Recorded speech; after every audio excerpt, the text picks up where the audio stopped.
New managing moderators can support your channel to even more ways. Introducing managing moderators. These users have the same capabilities as standard moderators, but in addition, they can manage blocked words and change chat modes and live. Nice. We can have even more blocked words.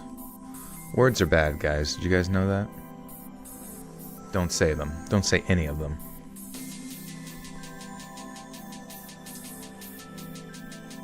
Thought it was in Australia. I'm leaving this Friday.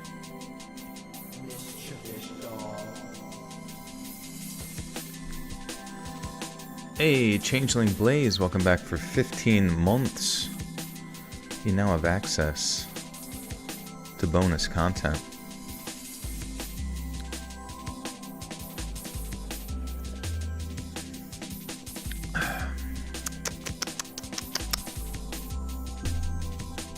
When do I return? I will return July 6th, I believe.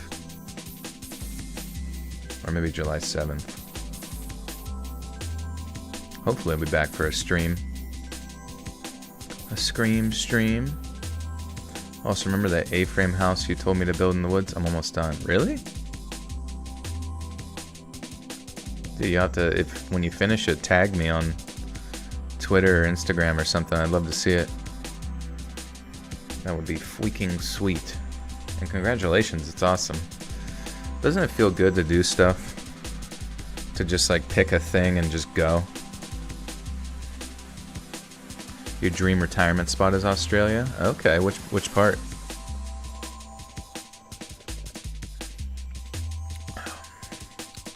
When I was coordinating the trip to Australia, there was someone who kept like, because I have to fly through Melbourne, and they kept like correcting me when I'd be like, okay, so I'm flying through Melbourne, and they're like, yep, you're flying through Melbourne.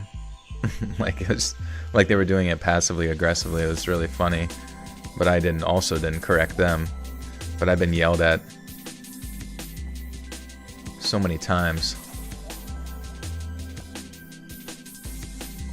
about saying Melbourne right in the fucking comments. Am I excited for Australia? Yeah, absolutely.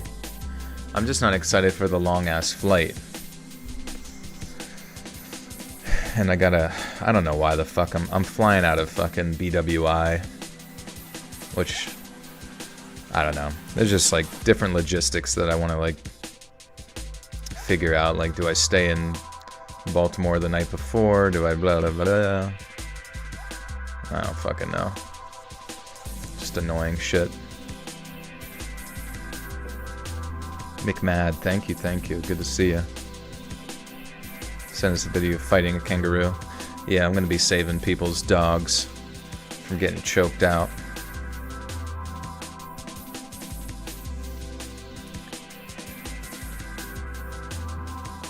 Wolf Creek with good old Mickey. Oh, in Sydney. Okay, nice. Yeah, here Sydney's like the exciting part.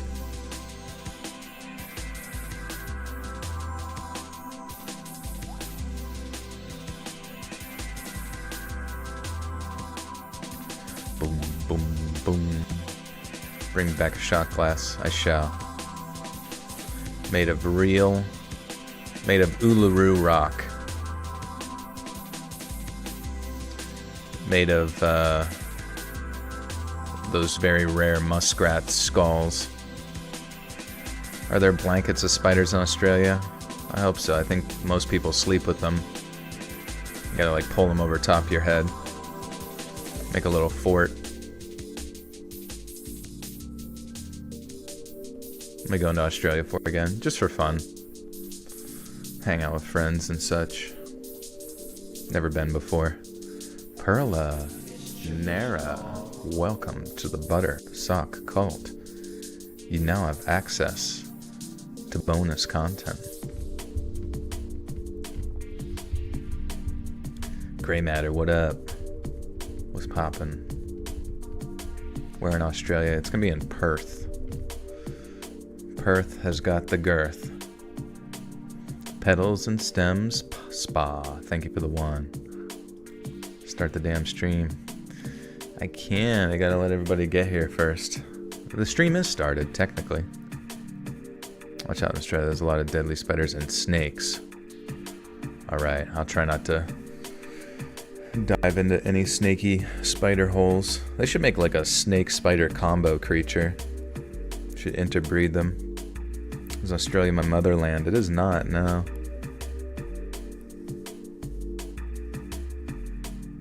Oh, you're going to Australia for New Year's. Nice, dude. Just turned 16. Happy birthday, Maya. There you go. Now you can drift around corners in your Honda Civic or whatever it is, whatever car you end up getting for your driver's license. Campground stories, yes sir. You listen to Hush Hush? I never have, no.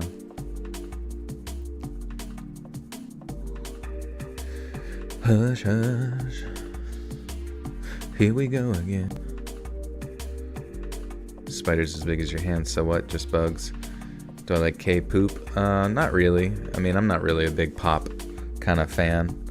Actually, you know, there have been some like J-pop songs I really like, so maybe there's some K-poop ones I like too.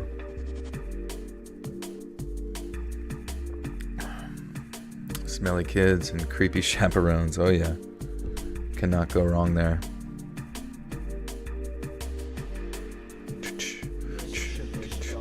Finish your sound therapy practitioner training today. Interesting. What's that constitute? Warning! Welcome back for 21. Says Happy Father's Day. Let's make this a great stream. Woo! Hell yeah. Oh yeah. How was your guys' Father's Day? I spent time with my dad yesterday it was like a late birthday / Father's Day combo pack. The YouTube notification, God bless me this day and let me know on time about the stream instead of 45 minutes from now. Yeah, baby. What do I like to watch on YouTube? I don't know. I keep seeing videos. I don't know. I honestly have no idea. Oh, yeah, lately I've been watching a lot of like Hearthstone Battlegrounds videos. Just because I've been playing the game and I'm trying to like learn as much about it as I can. And I kind of feel like my skills have sort of like peaked. It's like weird, even whenever you watch somebody like play out the perfect like meta concept, and you think you should be able to like follow the same sort of routine, looking for the same stuff or whatever, you just don't pick up those skills. But other than that, I listen to a lot of music, random music shit, while chilling or doing other things, and I've just been seeing a lot of like videos about like that the new Star Wars sucks. So sometimes in like a weird cathartic way, it's fun to watch like haters. I don't know. I just like to watch people hate on things.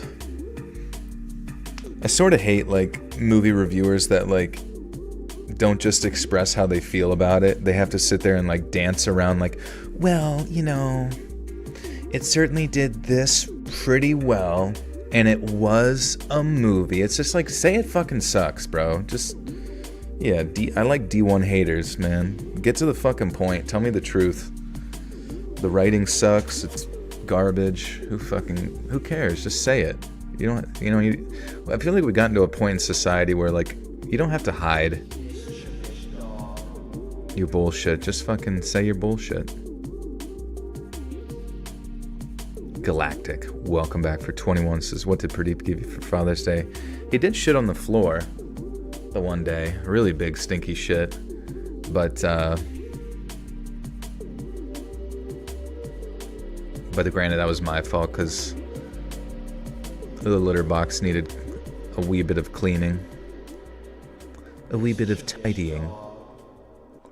And he was like, screw you. I'm gonna shit right here. Right where you're walking. Ryan Jones, welcome to the Butter Sock Cult. You now have access to bonus content.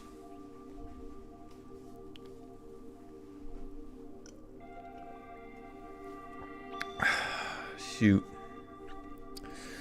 I'm at this weird point though, like where okay, we got normal content this week, right? Yeah, he made the gift himself. Deep within his bowels.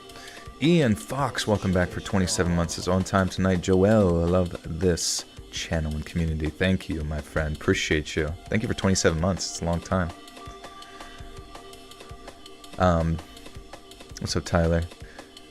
But yeah, I'm like at this point where I'm going on this trip and I'm like sort of stressed about it. You know, I know it's like pretty straightforward. It's like you just do these steps, you will get to your destination and you will get back, presumably.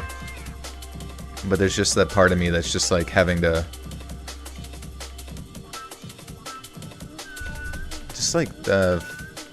just like having to fucking, I don't know, that first day of traveling, Joel or Joel, it's just Joel, whatever you want, I don't care. But it's, yeah, it is Joel. Sarah TR with the two sis, what's your first plans when you get to Perth? Just taking a look around, you know? Taking a propaganda. But thank you for the two. Yeah, I don't know. Like, traveling just fucking sucks. Like, even, like whenever I go to Florida, it's a pain in the wiener, dude. It's like your whole day is consumed, and now this is gonna be a straight up, like, 48-hour plus experience of traveling and being on a plane for an innumerable amount of time, which in and of itself is fascinating. You can get to one side of the earth in, you know, a weekend. But, man, I don't know. I gotta bring some shit to keep myself. Favorite color? I like green. Green's pretty cool. Blue's cool too. Mauve. I don't know. All the colors are honestly pretty sweet. There's really no colors I look at that I just like don't like. Sometimes there's colors that are mixed together that kind of look strange. But they're all pretty sweet. You flew a lot during your childhood. Yeah, I can't imagine those kids who like fly by themselves. That's a lot of responsibility for a child. I'm gonna visit my son. This is not true. Oh shit, what the fuck? Ugh, I didn't even hear that, dude. Here, incoming. Ugh. Holy shit, Samira. Thank you so much for the big 30. If you do have a message, please at me. Thank you so much. Amped for your content. Thank you.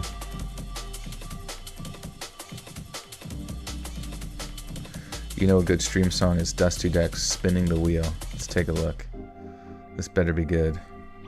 Some people got really mad in the last stream VOD comments for me not like being a Eminem fan.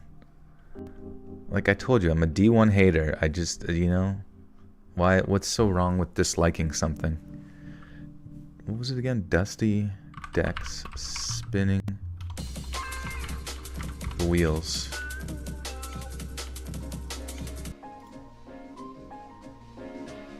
Alright. He was a Slim Shady fan. But they were upset that I called him 50 years old. But it's like, come on, man. But I mean, honestly, the track was fucking weak, though. It was like, I don't know. I just never was a fan, so it is what it is. No, what am I saying? I was a fucking fan.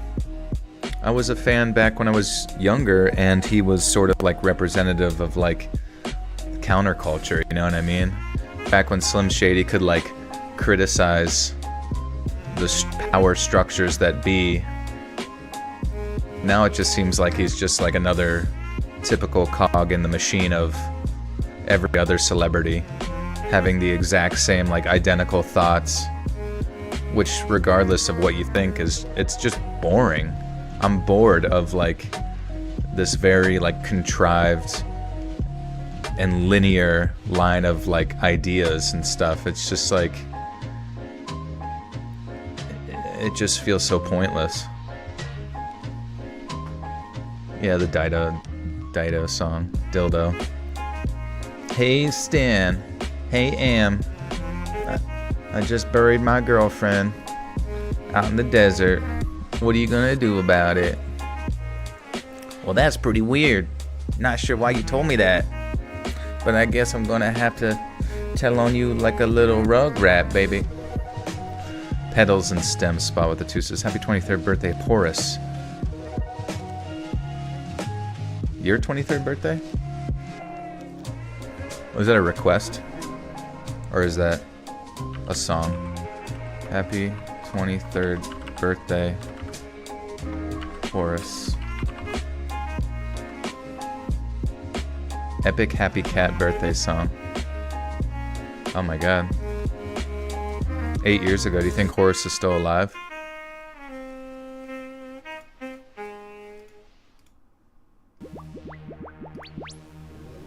Fuck yeah. Am I in corpse tight? No, we don't really know each other.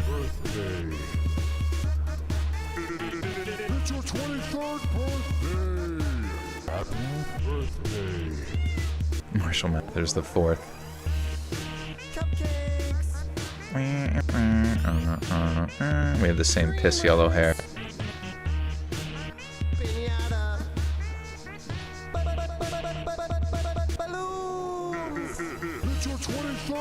Horace is your son. Wait, is this yours? Is this actually your cat?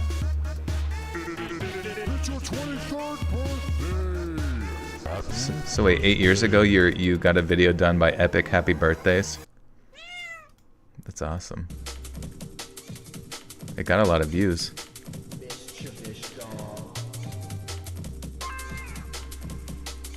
Box of Sorrows, welcome back for 30 months. Thanks for all you do, man. Hope you had a nice weekend. Thank you. Appreciate you. I'm in Southern Cannibal Tight. Yeah, Southern messages me from time to time. It's kind of mainly just to like ask questions about like questions and concerns, but I would say that we're, you know, we've chit-chatted to a degree that we are friends, I would say. Oh, Horace is your son, not the cat. Oh, okay. Oh, so it was his 23rd. Okay, so he definitely is still around, thank God. It's good to be here. I'm editing my book right now, hoping to get it published by the end of the year. It's exciting. Nice, Joe. What's the book about? I feel like you told me. Am I tight? Yeah. Tight is toiter than a toiger. Am I right with Swamp Dweller? Yeah, me and Swampy are boys. I haven't talked to him in a long time, but we always would send memes and stuff like that from time to time. I don't know. I haven't really talked to like anybody within the YouTube circle as a whole in a while.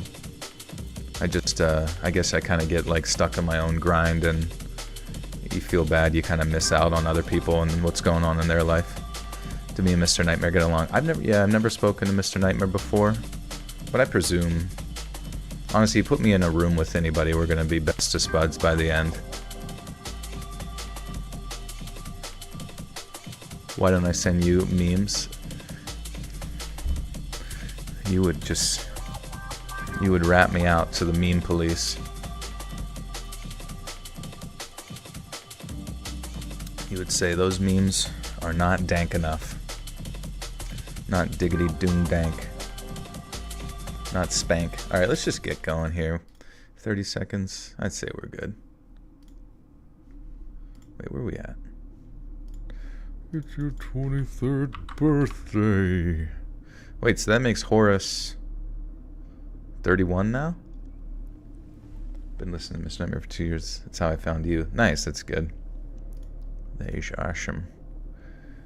It is kind of crazy, like once I released that deep web video, like it kind of fucked up the channel a little bit. Like the channel was like really steady as she goes, like a certain amount of subs, certain amount of views. And then I released that deep web video and it just like completely cut views by like quite a few 100,000 and like decreased subs and shit. I'm like, what the fuck?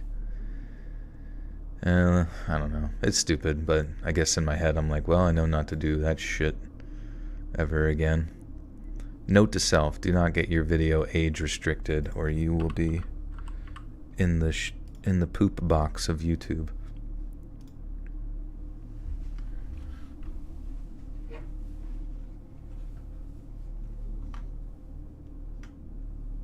Why do people hate what they don't understand? Yeah, I don't know. I like to try, I try to understand things to the best of my abilities. ish. Hence why I'm a D1 hater. I hate the things that I hate with a purpose. Do they demonetize you or something if you get restricted? Yeah, if you get age restricted, it's like it's demonetized and the video doesn't get suggested to any new people. So it's just pretty much people only within your own YouTube sphere. What's D1? Like Division 1. So like Division 1 football and that kind of thing.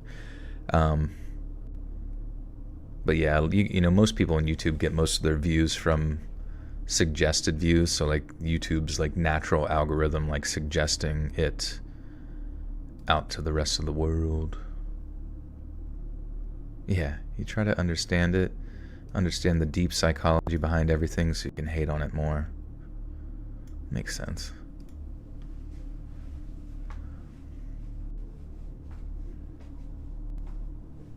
Is this trip Friday or last? It's this coming Friday. But I think it will probably be, I might have to go down there Thursday, go at least be near the airport Thursday night. Am I ready for the new Deadpool movie? I didn't see any ads for it, but the last one was good. I hope it's good.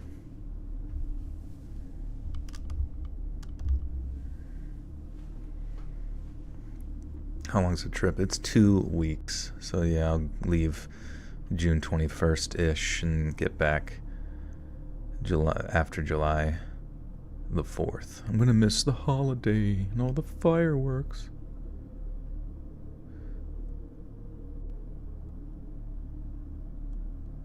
How did you get into your line of work? You just try it, you know what I mean? Just like, oh, what do I want to do YouTube, and oh, look at this. This story is actually from Melbourne. That's funny.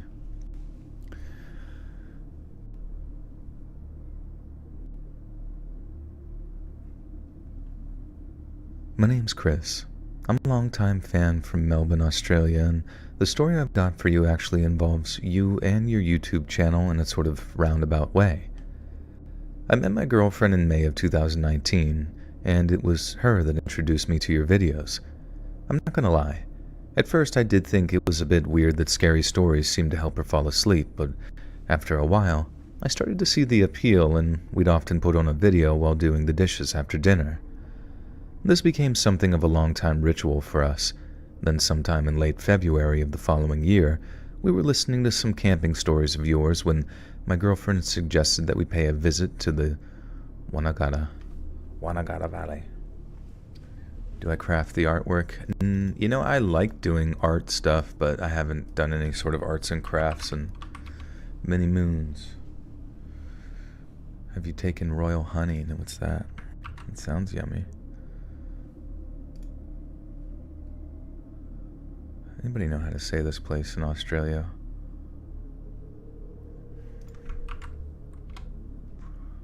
Wanangata. Oh, wow, they actually don't have it on Forvo. If anybody knows how to say it, you should make an account in Forvo and log it in there.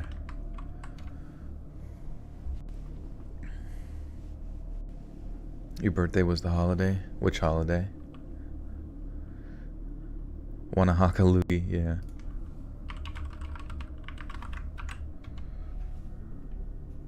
Eggman, what's up, dude?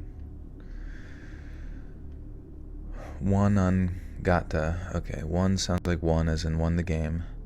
Non sounds like non as banana. Wanan. Gat sounds like gat as in gat in the slang term for gun. Ta sounds like ta. Wanan gat ta. Wanangata. Wanangata. Okay, we're good. This became something of a long-time ritual for us. Then sometime in late February the following year, we were listening to some camping stories of yours when my girlfriend suggested that we pay a visit to the Wanangata Valley. Wanangata Valley is about a 4-hour drive out of Melbourne, and it's a fairly popular destination for hikers and campers. I know it probably makes us sound a bit mental to listen to a load of scary camping stories and...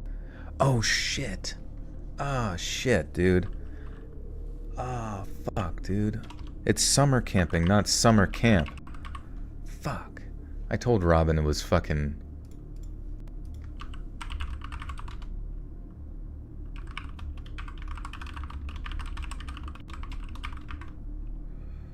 Fuck.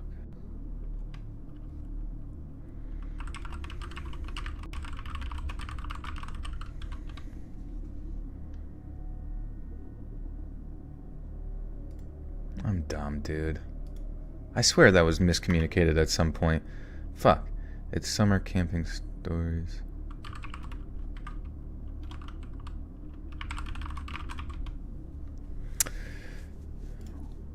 That's so annoying.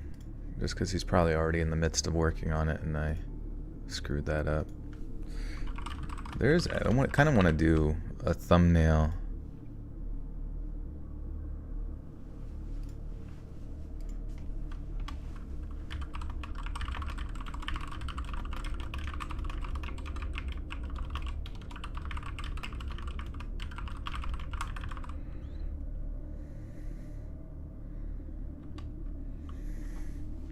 Yeah, alright. Hopefully he's not pissed.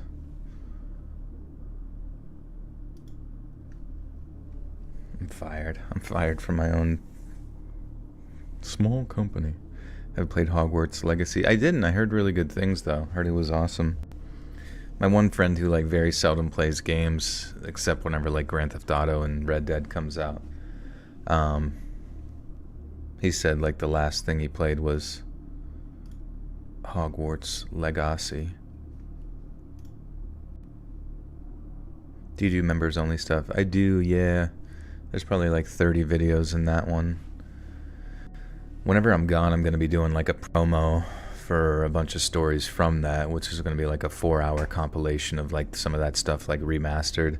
So hopefully I'm hitting 90s, yeah. Dude, I can't even imagine. I'm glad I didn't play Fortnite at all.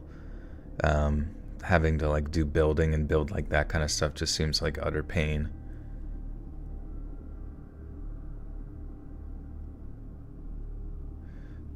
Oh wait, yeah, do I have to edit the title? Dang. Well, honestly, camping stories probably does way better than summer camp anyways, so. Hey Lynn, thank you for the gifter too. Stop Motion Man, thank you so much. There's no building mode now. Yeah, that's kind of interesting. Why did they get rid of the building mode? I mean, I would say, honestly, that it's more fun without building. I never played it, but, I mean, just games in general is more fun when you don't have to, like, micromanage shit like that. But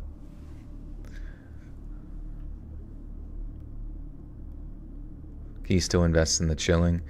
I don't know. I'm not involved in chilling anymore. You'd have to talk to Being Scared. He's, like, the manager of that. Also, I don't know what the deal with that is, to be honest. They probably already reached their goals or whatever. Just finished the Death. I think you did a great job in that. Sam Riding writes some good stuff. Thank you, Vanilla. Yeah, the you probably seen in the bonus content the scariest stories you've ever heard series. There's like 4 of those. That's gonna be in the compilation one of the compilations while I'm gone. And yeah, Sam wrote all those, and it's all like, creepypasta fiction stuff, but it's really, really good. Fortnite. Okay. Wanangata.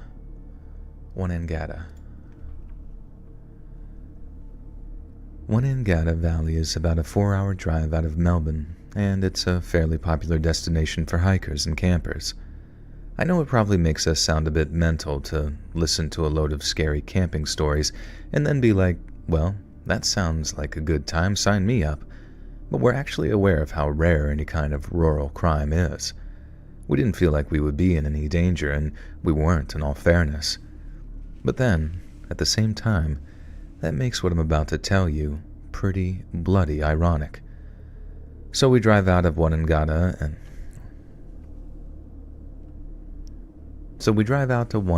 and remember the exact date being the 21st of March, 2020. We bought a load of camping gear online, and we were looking for a good spot to pitch our tents when we came across a couple of other campers. They were standing just off the trail, and about 10 to 15 meters away was a burned-out utility vehicle, and what looked like charred remains of a tent. There was a man and a woman there, fairly young looking, and the man was pacing back and forth with his phone to his ear, looking majorly concerned. My first thought was that these guys had accidentally set their tent or ute on fire, which had them caused... Hey, Brittany, thank you for the one. Do you ever read about Louisiana ghost stories?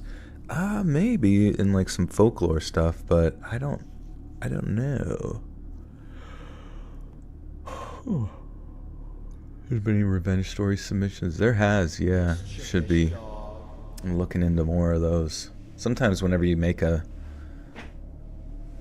put out a certain topic, it's like kind of prompts people to be like, oh, I have stories like that, and then they start sending them in. Fox Truba, welcome back for 13 months of sleep time for me, but just dropping in to send my monthly shout out to the Buttersock Cult and Joel. Hope everyone had a great weekend. Thank you, Fox. Thank you for 13 months. Good to see you. Should have had an astronaut sitting in a chair under a palm tree sipping a drink with an umbrella for a new stream background. That would be perfect.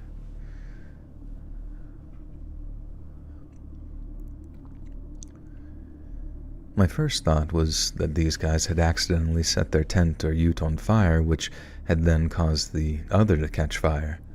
God knows how they might have managed that, but figuring out exactly what had happened wasn't the first thing on our minds.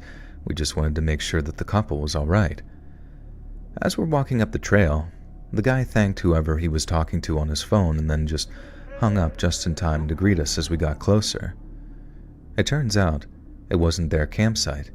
They just had come across it at the same time as we did and figured they'd report it since it was obviously fresh. We could smell that charred kind of burn smell from all the way over on the trail, so he was right when he said that it must have been fresh. But the guy said that there was some untouched food lying around too, recently purchased stuff, which made him think that it wasn't just some dickhead teenagers looking to destroy the evidence of their last night's joyride. The bloke had actually been on the phone to the coppers right as we turned up, which was obviously the right thing to do. But since someone was already dealing with it, me and my girl just kept on walking after wishing the other couple good luck. It sounds crazy looking back on it, but at the same time, we didn't think there was anything sinister going on. What it looked like was that there had been some kind of horrible accident and someone was potentially hurt. There were no signs of a struggle, no blood or any other sort of human remains, and it didn't look like what it was. It didn't look like what it was.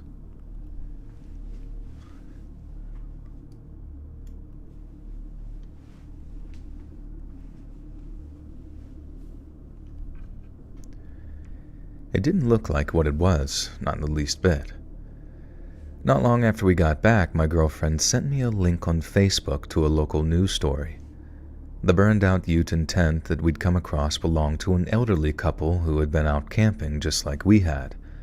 But instead of getting the help that they needed, they hadn't shown up anywhere at all, and they were still considered missing people. There was a big appeal for information, so obviously me and the missus got in touch to offer our services, but to be honest, I'm not sure that we were much of help. We were of much help. Is Odeth narrated by me? It is, yeah, everything, I believe, yeah, everything, the bonus content, there's some music in there from music that was produced for the stream content and stuff, but everything for the most part is just narrations by me.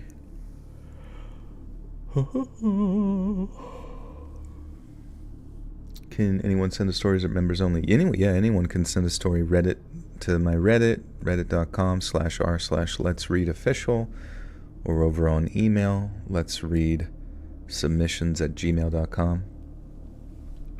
Terry, you remember this happening? Are you from the area? Did you light these old people on fire? There was a big appeal for information, so obviously me and the missus got in touch to offer our services, but to be honest, I'm not sure that we were of much help at all. We'd been in the valley for 2 nights, but aside from the run-in with the couple and the burned tents, we hadn't heard or seen anything even remotely suspicious. And for a while, we started to worry that the couple that we'd seen might have been in on it in some way. I mean, we just rocked up and asked if they needed any help, and then walked off after a quick chit-chat.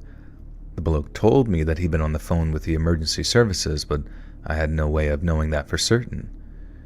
We'd mentioned them to the police when we called them, and they told us that they'd already talked extensively to the person who made the call, but they didn't tell us exactly what the call was made.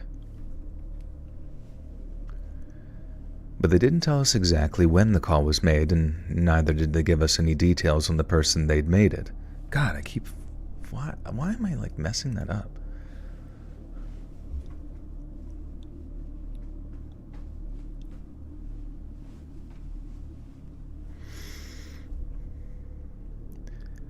But they didn't tell us exactly when the call was made, and neither did they give us any details on the person that had made it.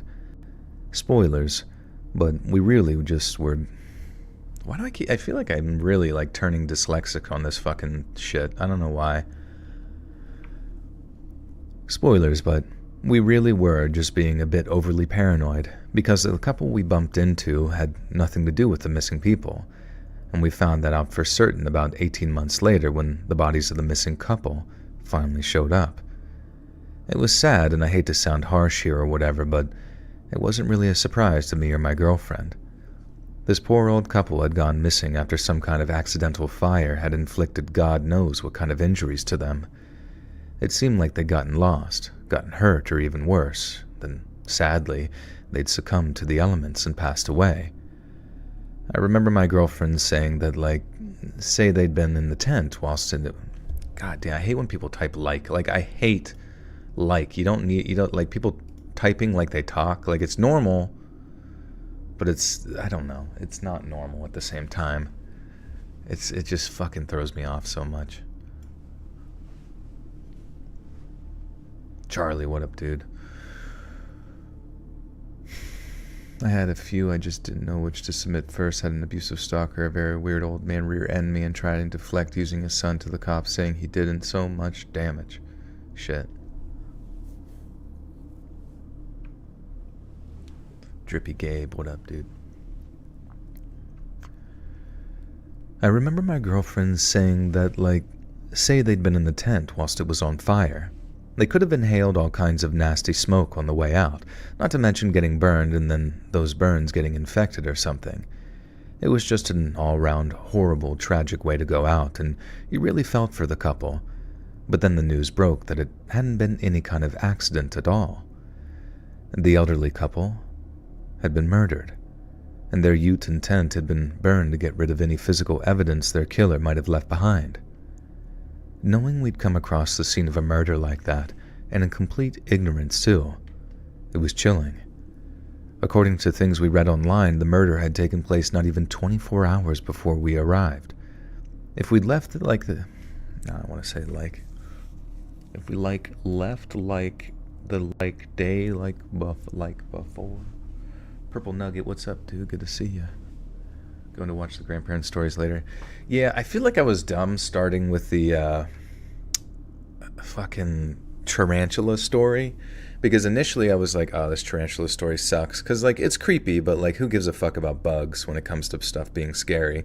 But then they added the part about the dude who was nuts and then beat the crap out of the people on the boat and then got killed, and I was like, okay, that's definitely it's you ease them into it and then it gets insane. So it was kind of an interesting one to start with, but I also feel like most people on the internet have severe inability to pay attention for more than 3 seconds. So as soon as they heard spider stuff, you just see them jump into the comments and be like, what the fuck?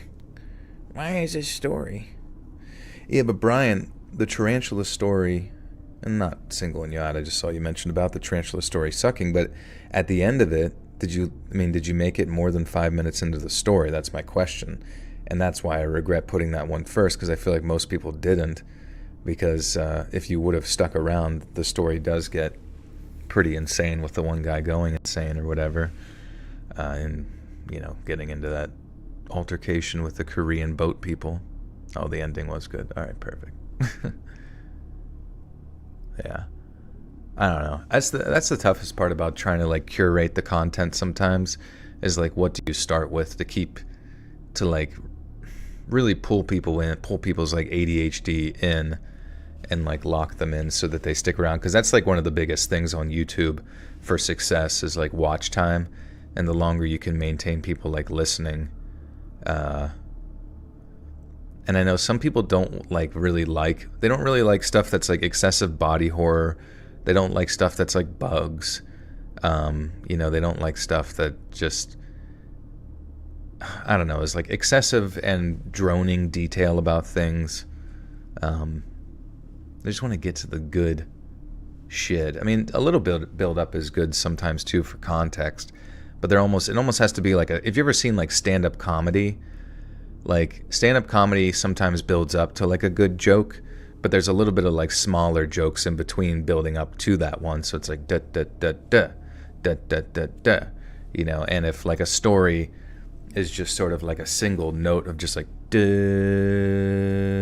da, it's like during that fucking droning sound, people are just going to be like, meh. You're a stand-up comedian, Chicken Joe Clark? That's cool. Do you have YouTube videos? Can we watch them? Let's see. I'm going to go to your channel with your consent, of course. Just mind my own bed. They're trying to get me killed. Semi interview. Oh, okay. So it's not really like, it's kind of just random stuff on your YouTube channel. No worries. That's cool though. I respect you doing stand-up comedy. It's a tough thing, man. It's tough shit out there. Cause it's like, I don't know. I look at like, I'm from, oh, chicken. I appreciate that. But like in Pennsylvania is where I'm from, Pennsylvania, and fucking Shane Gillis is from Pennsylvania as well, and he's a little bit older than me. I think like 2 or 3 years or something like that, and he's had a lot of success. And I sort of observe his social media and his life and what it's like to have like been, what it means to like find success within that realm. He was one of the ones that like got a lot of, Joe Rogan made him a king, or the kingmaker Joe Rogan, by going on his podcast. And obviously he's very funny. I should train Shane. Yeah. It's funny, like Shane was a D1 athlete technically, and I guess he did very well in like high school football and all that kind of stuff. But obviously that's the tough thing, is like I observe his life and really all those comedians' lives, and you almost have to in a sad way become a alcoholic, or even if you don't want to, it's like the whole thing of everybody goes to your show that night and then they all go out, and it's like you could be one of those like steadfast super disciplined people who just like go out and they're like, you could just be like, I don't drink, and that's fine. I feel like people almost respect that more than drinking a little or whatever. But I look at Shane and the way he says that he puts back like 15 beers like it's nothing, or like he gets like shit-faced all the time, or every situation you see him at, he's just like drinking beers at games. I'm like, that can't be good for you. You know what I mean? Like being on the road all the time, like stressed out with that, stressed out with traveling, stressed out with like putting on a show at nighttime, living nocturnally, not really having any sort of like consistent like foundational relationships and that kind of thing. I'm like, stand-up comedy looks fucking rough, even like at the most peak success, you know what I mean?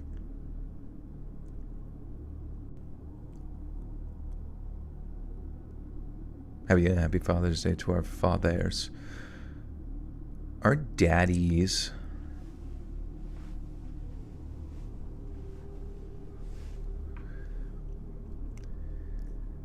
If we'd left the day before, we might have even seen them hanging around their little campsite. We might have even swapped a... Oh, good day. Swapped a good day. I was like, G-Day? Is that like D-Day, but with G-Unit? We might have even swapped a good day or two going past, or at the very best, maybe the trail being a bit busier might have saved their lives. It felt terrible for their families, for their friends, but at the same time, we couldn't help but wonder about the gorier details. Call it morbid curiosity, but my girl and I were pretty desperate to know what had happened to that poor old couple. I mean, we spent 2 nights in the valley after they were killed. So were we... Okay.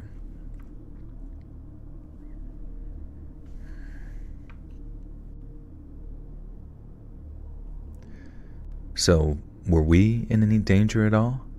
Was someone just hunting people at random, or had it been some kind of personal thing? As it turns out, it was neither of those things.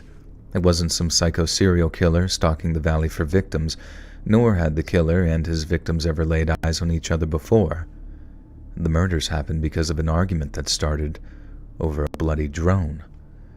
The whole thing is going through the courts now, or at least it was when I had the idea to write this all up and send it over to you. I'd tell you to look it up for yourself, but it's as confusing as it is depressing.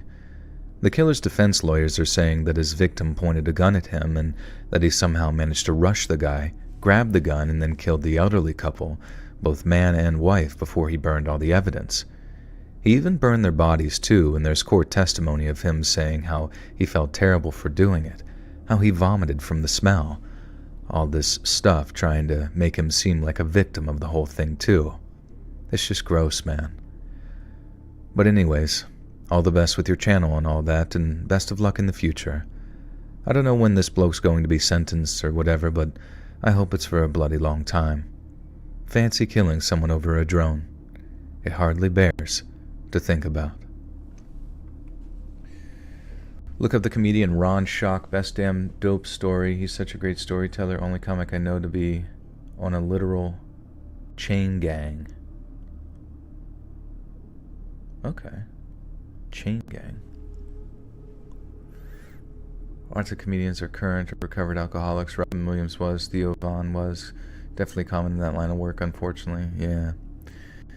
Yeah, and I can't, the one thing, I mean, I guess you get better at it, but I can only imagine how annoying, to a degree, it would be to just always tell the same joke all the time. You know what I mean? Like, always the same joke all the time. Granted, I guess you get pretty good at it. It's almost like the repetition as an actor. Like if you were an actor, you were going to,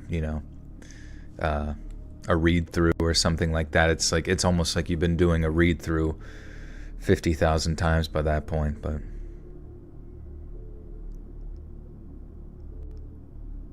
Raphael, what's up, dude?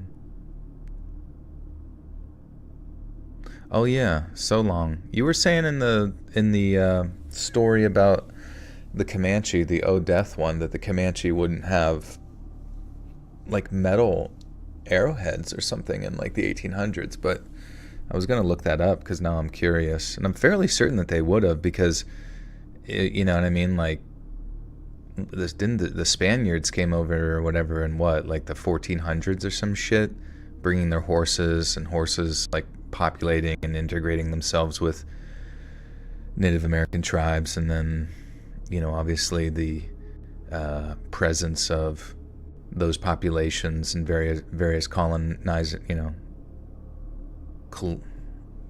colonies, I don't know what you want to call them, but and like their metallurgy and all that kind of stuff. I feel like there's no way that the Comanche hadn't at some point in the late 1800s, or even mid 1800s, like picked up some type of, let's just see, did the Comanche have metal arrowheads in the late 1800s? Metallurgy, like where you like meld, or like ores, where you take two metals. Yes, by the late 1800s, the Comanche had access to metal arrowheads. Initially, they used stone, bone, and other natural materials for their arrowheads, but with increased contact and trade with the European settlers and other tribes, they began to acquire metal through trade. This access to metal allowed them to create more effective and durable arrowheads, which were a significant advancement over traditional materials. The transition to metal arrowheads was part of a broader trend among Native American tribes as they adapted new materials and technologies introduced by European settlers. Let's see. Do you have a source for that? Source?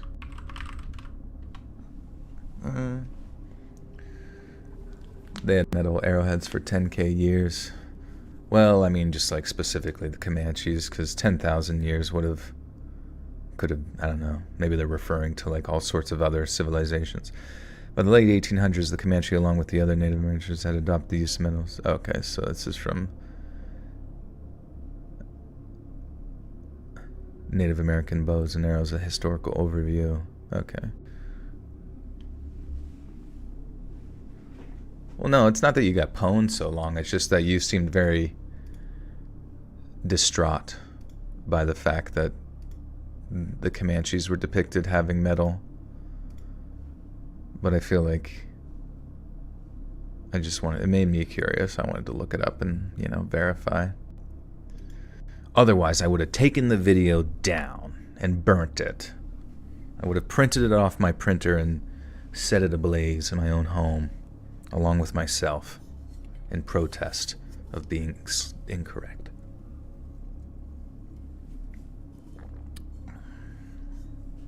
Chat, clip that.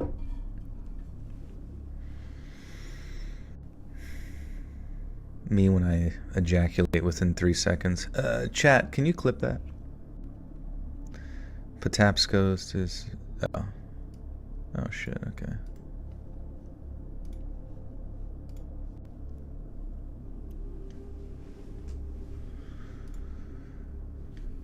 Or maybe they'll have it on 4vo.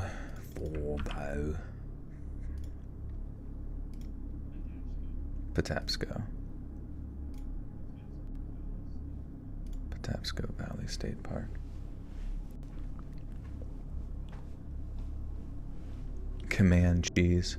Is that the Comanches? My favorite type of cheese, or is that a tribe? Patapsco State Park used to be one of my favorite places in the entire world. I grew up just outside of Baltimore in a place called Woodlawn. Some of you might recognize that name, but probably not for the best of reasons. I went to Woodlawn, probably just Woodlawn.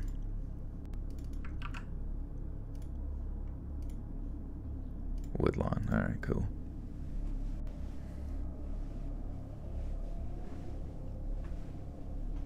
You have COVID? Sorry, dude.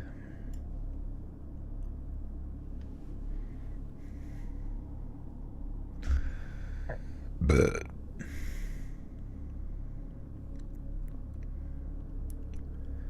I went to Woodlawn High School. Same one that Adnan Seed did. Who the fuck are these people? Adnan Seed and Jaime Lin went to. The same one made infamous in the podcast Serial. Oh my god. Alright, let's look up these silly gooses. Adnan Saeed. Is it Adnan Saeed?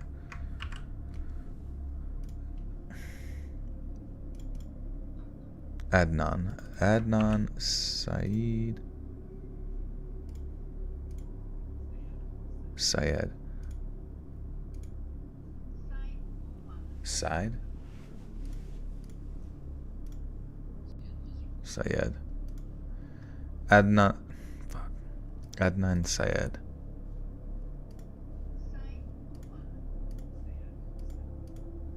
Adnan Syed. Okay, sorry. Little details. And Hyman Lee.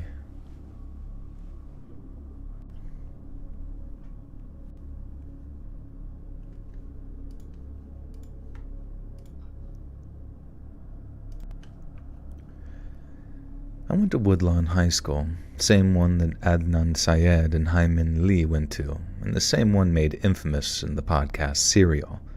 For those of you not in the know, Serial was probably the first big true crime podcast, and it told the story of how Adnan supposedly murdered Hai Min, who was his girlfriend at the time that she killed. She was... It means a lot that you read your comments, though. Yeah, no worries, dude. I mean, there's really not that many people in here, to be honest. Like, and the chat's really not that crazy. Sometimes it goes fast, or sometimes I miss stuff. But I mean, if I'd never looked at the chat, I feel like it would be quite boring. of a stream because it's just me. I mean, I guess maybe people would be happier because I'm reading the stories, which is what they came for, but I don't know. I like to go on Spangent. Am I in Australia? This coming Friday, I will be. I will leave.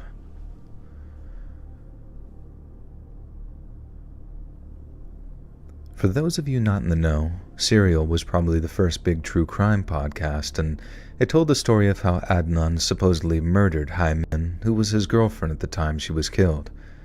It cast a long shadow over Woodlawn, and Baltimore's reputation had been in the toilet ever since The Wire came out during my final year of middle school. I used to love both places, and I spent what's probably an embarrassing amount of time defending both.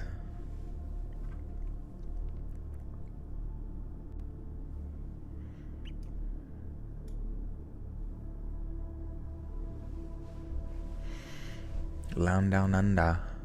My son turns 10 the 21st. He also loved listening to these type of stories. Nice.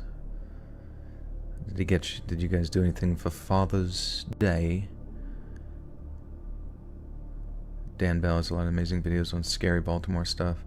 Yeah, Baltimore is scary. I remember my one friend, he works as a cop down there. And, dude, it was like the worst thing ever. It was like somebody, I don't even know. It was basically like a police chase. And this guy that was running from the cops he stole a car and then crashed his car just into a corner of a building, right? Like directly into a corner of a building, but the fucking building was like condemned and old. So some dude who was like walking and got to that corner, like just barely missed getting absolutely smashed by a car as the guy, drove into the building. But then the whole building on that side like collapsed, and then the guy was like completely buried in like bricks. It was fucking terrible.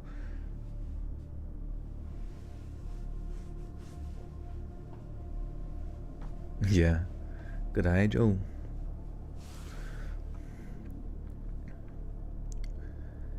I used to love both places, and I spent what's probably an embarrassing amount of time defending both in various online game lobbies.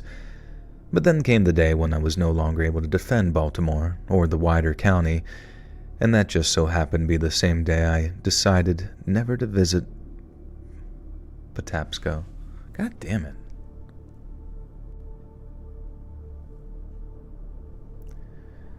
But then came the day when I was no longer able to defend Baltimore or the wider county, and that just so happened to be the day that I decided never to visit Patapsco State Park ever again. My girl and I decided to visit during the summer of 2014, as Patapsco has a ton of different places to camp that came with their own table and fire ring. Dude, why does this shit confuse me? I don't understand why it confuses me. My girl and I decided to visit during the summer of 2014 at Patapsco. Also, I'm in this weird mode where I think I mentioned this earlier, but what would okay, right, I'm gonna give you some dates. You can look on your little computer calendar here and think with me. So a video is gonna come out technically today since it's after midnight. Happy June 17th. And then there's a video coming out the 20th, which is a Thursday. I'm gonna be gone the week of the 24th and the week of the 1st, right? But I'm thinking I could get pre-scheduled videos done for the 24th and the 1st. And I'm like, do I have enough time to pre-record videos for the 27th and the 4th of July? Are British people real? I don't think they are. I think it's all just a big ruse. The Queen, the whole death thing, all the pomp and stance and red coats. Ugh, just made up nonsense. Well, that's the thing, is I'm so scared. Dude, YouTube gets me fucking spooked, man, when it comes to just the consistency. You know what I mean? You can't, at the end of the day, you can't, in the realm of entertainment, expect everything to work out perfectly. It's not. But for how consistent I've been, the amount of viewership that I get back has been incredibly consistent as well. But putting out that one deep web video, dark web video, and it like getting age restricted, and then it like knocking off views for like quite a few 100,000 out of nowhere was like so weird, that I'm like terrified that if I miss any sort of typical video output,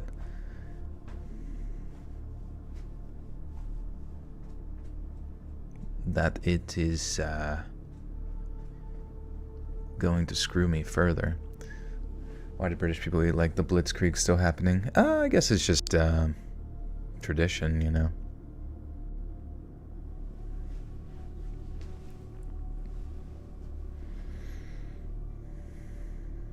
Bastion, what's up, dude?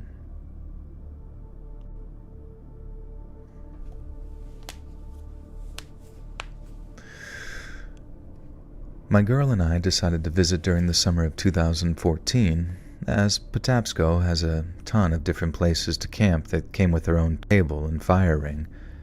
I'd spent almost my entire life hiking and camping around that park, hence why it was one of my favorite places, and that also meant that I knew the place like the back of my hand, like how I knew one of the most secluded and picturesque places to hike was between the river and the train tracks.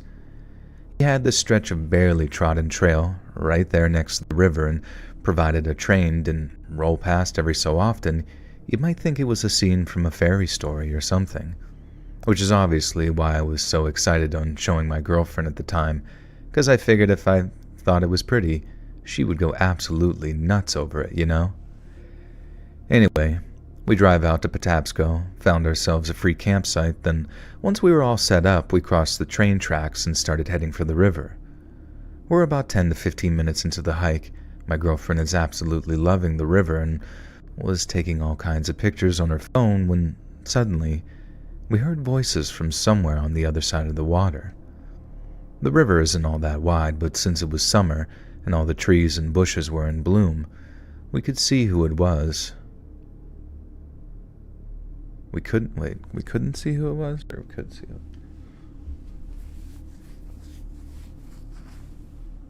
Have you ever been to summer camp? I think so. I went to some well, I guess, yeah, even like last year around this time I helped set up a summer camp, getting it ready for like campers and shit. But I guess as like a kid, I went, in high school I went to like some Christian summer camp stuff, like church camps.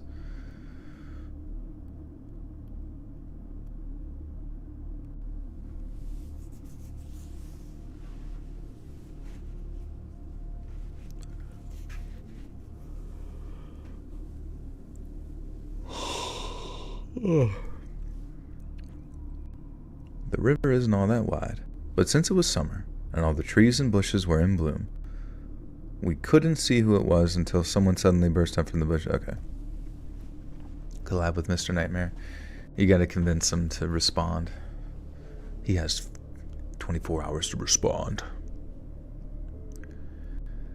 The river isn't all that wide, but since it was summer and all the trees and bushes were in bloom, we couldn't see who it was until someone suddenly burst up from the bushes and ran into the river.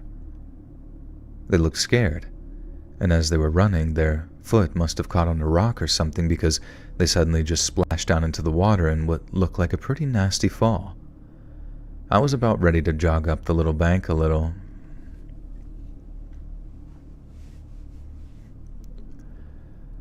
To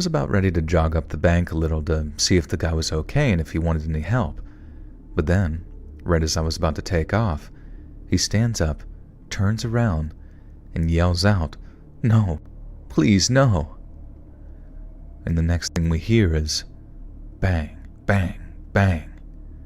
3 gunshots. Then the guy fell backwards into the river again. It was all over in a matter of seconds. We heard the voices, saw the guy fall, then he stood up and he was dead. But I swear I don't think his back had even touched the water before my girlfriend and I took off running. The split second we heard those shots, it was just a complete 180. Not in terms of the direction we ran either. Everything was turned on its head. One minute I was the happiest I'd been for many, many months, and the next, we were quite literally running for our lives. I mean, I know it wasn't us getting shot at, But I figured if someone was willing to do that, they probably didn't want any witnesses to it either. I think the thing that really...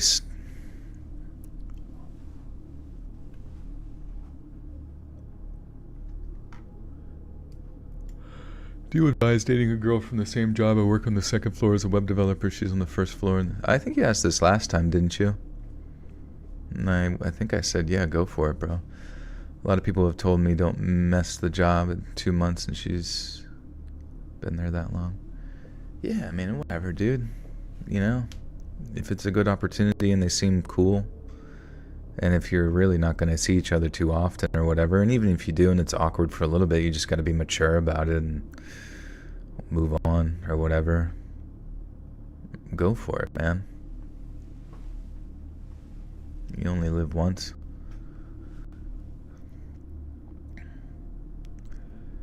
I think the thing that really sticks with me was how I didn't run as fast as I could have. The whole time my girlfriend and I were running, I was trying to keep my body between her and the shooter, thinking something like, if anyone was going to get hit, I wanted it to be me and not her. I'm not saying that to sound heroic. It was purely out of instinct. I just remember the skin-crawling sensation that came with it, though. Slowing myself down when I wanted to sprint off through the trees, all while hoping that I didn't get shot, and then hoping that if I did get shot, the bullet wouldn't go through me and hit my girlfriend, too. She was amazing, by the way. She ran like the wind and stayed as quiet as possible, and she didn't even start to slow down until we were safely back across the tracks. Without a shadow of a doubt, those were the most terrifying few minutes of my entire life. If it was just me on my own, or maybe me with like a guy friend, it would have been scary all the same. But with it being my girlfriend with me, for some reason that made it all the more terrifying. I guess there was just that natural instinct to protect her, but at the same time, I knew that if push came to shove, I wouldn't be able to protect her from a guy with a gun, especially if that person wanted to do us harm. The best I could do... Dude, why is he ruminating on the fucking protecting his girlfriend? What's the deal with the person who got shot in the back? Fucking gives a shit about the girl. Oh my god. Hey, I'm from your new subscriber now, so you're the same narrator of Axeman Cartoons horror video, like a 10-sentence horror stories and 5-sentence horror... Yep, that's me. The best I could do was try to shield her, and I'm proud of myself for doing that, but it still made for a terrifying few minutes. We ended up getting out of there safely, and we called the cops as soon as we were able, but I don't know anything about the person who got shot. And as far as I know, their killer has never been caught. That's Bodymore, baby. Yeah. What a fantastic place.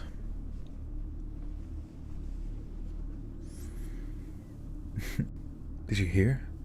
I protected my girlfriend. I held up my Captain America shield and the bullets bounced off. Ugh. I need to like stretch my neck. I keep getting like tingling sensations in like my neck and stuff, and I don't know if it's from just like leaning down into like my microphone and shit, but it's just like really uncomfortable. And I'm like standing too, so I don't really know where the pressure is coming from other than like maybe, you know, I don't know.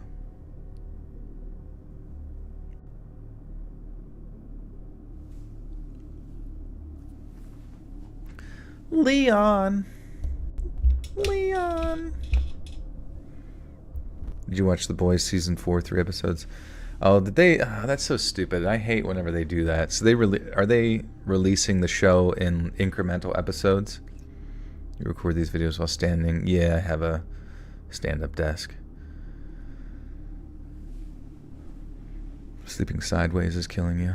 I prefer to like sleep on my right side. That's like my go-to vibe. I do want to watch the new season. I mean, The Boys is like one of my favorite shows in like a long time.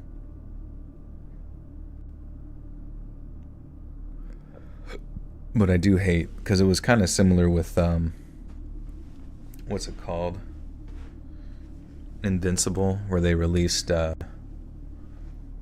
just only like 3 or 4 episodes. I don't know. I feel like Invincible, the second season, could have used another like 4 or 5 additional episodes to really expand most of their like random stories they had going on. It's almost like they didn't like pre-write it in a weird way. It was like they were writing it as they went along, but they tried to pack as much into it, and it just, I don't know. It definitely wasn't like as satisfying and interesting as the first season. And I will even say, like, there were quite a few episodes in the first season of Invincible that when the first episode pulled you in with like its intrigue, there was quite a few episodes in the in between that almost felt like filler episodes where it wasn't always like, I don't know, wasn't always like keeping your attention. I think you're supposed to watch Gen V first, could be wrong. Yeah, I didn't watch that one for some reason. In the same way for, what's it called? Invincible, I didn't watch the one about the girl. Something about it, I just didn't really care. I mean, don't get me wrong, Invincible Season 2 is good. It's especially if it's now all available to you. But I think my insecurities are that this is my second job in 2 years after I graduated. I'm a bit older than her, but she has a car. While I took some time to graduate, I get no doubt but building myself. Yeah, and if I think at the end of the day, it's like, don't overthink it. Like, if she likes you and you like her, like, fucking who gives a shit, dude? Just have a good time, and you don't have to think about marriage or anything like that. Just go enjoy each other's company and do fun stuff together, whatever. I mean, it's not like, because at the end of the day, like, say it doesn't work out or anything like that, it's not like it's going to cause quarrel at work if you yourself are mature and, don't cause any drama. I mean, that's all you got to do. Anytime you feel any sort of anxiety, in your head, just like, be like, doesn't matter. Who cares? It's fine. Everything's fine. I'm locking in. I'm locked the fuck in. I don't care. Just think of like a little hamster in the shape of a minion, and he's just going like, and he's speaking truth to you in those garbles. Or Valium. I don't know. People rely way too much on like medication for just, I mean, like, modern life it's so easy. Modern life is so easy. Because most of it's not even like survival anymore. Most of it's just fucking perspective. You know what I mean? Like, if you grow up in America, if you grew up in like dirt, water, India, you never in your life would ever look at your middle class existence in America and think, this stinks. You would just think, holy shit. I remember like swimming in dirt water and having to fucking sell like bootleg Steve Jobs magazines, you know what I mean? Like, everything is perspective in life. And you just got to figure out how you can change your perspective so you can be appreciative for what you have. But that doesn't mean you shouldn't like reach out for more things. But I don't know. The modern world, a lot of it's just like, it's you just spend so much time comparing yourself to others that it robs you of the joy that you have, that you should have. You know what I mean?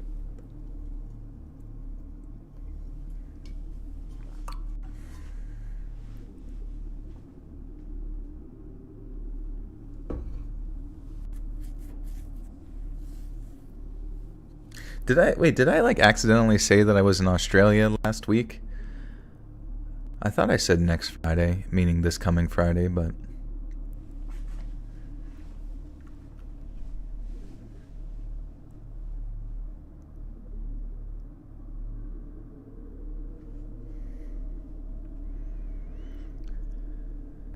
back in like 2011, I tried to organize a camping trip for myself and a few friends. They'd been talking all spring about how awesome it'd be if we all went camping together. Just a bunch of dudes, no phones, just living in the moment, all that kind of stuff. But then, as it came closer and closer to the date, each of the 4 dudes dropped out one by one, citing various reasons as to why they couldn't attend. And obviously, it sucked. I was super stoked for some kind of crazy adventure, and I'd also invested what at the time was a ton of money in all the clothing and gear I thought I needed. I was kind of heartbroken that the trip was basically set to be canceled, but then it occurred to me, why not just go on my own? We planned the trip for mid-July, which is easily the best time to camp in the far northeast, meaning it was very much a case of stick to the date or possibly wait a whole year for the opportunity to resurface. So I packed my stuff, and on the day that we were due to depart, off I went on my lonesome for a few days camping in Acadia National Park. For the 3 days that I was there, I had the time of my life. I actually figured that I might regret going solo. Dude, I love camping stories. I know you guys said that's like one of your favorites too, but I gotta be honest, like camping stories fucking rock.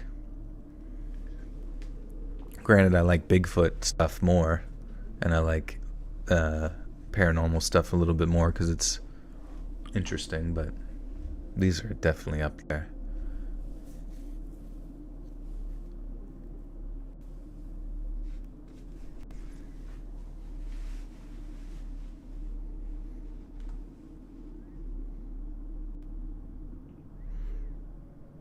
Oh, Andromeda. No worries. No, yeah, no worries. I'm excited though. I'm excited to go to Australia. There's a big meteor heading towards it, so I figured if I can get there in time, I can get squished by it. What do you think about Antarctica? Definitely has a base for Nazis. Definitely has aliens. Definitely has a place where a shit ton of our technology and history and life is kept in sort of a interesting bunker type scenario, like an ark, in case that meteor that does hit Australia does destroy most of modern society.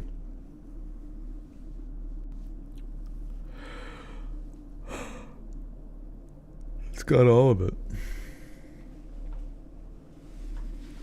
You know, but the whole theory of like Nazis going to Antarctica, like I wouldn't be surprised if they had some bases down there, a base on the moon. You know, they had. I mean, Operation Paperclip literally was the scientists and shit that like eventually started like NASA and our like NASA rocket program came from Nazi Germany and all that kind of shit. So I wouldn't be surprised if they had some rockets that maybe took them into space or some shit. Sorry, I keep saying shit for some reason. But you've seen the like videos and shit. Just keep saying shit. You've seen the videos and all that weird historical stuff of like that German, like a heavy German population, or like, what was it? It's like a bunch of twins, blue-eyed, blonde-haired Germans that live in like Argentina.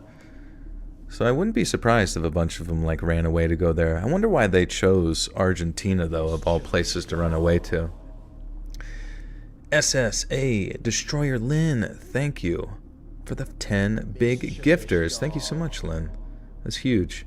To So Long, Miss Cookie, Fry, Deb Long, Brian Velasquez, Joni, Grandma 10, Samantha Jones, Lexi B, Sully.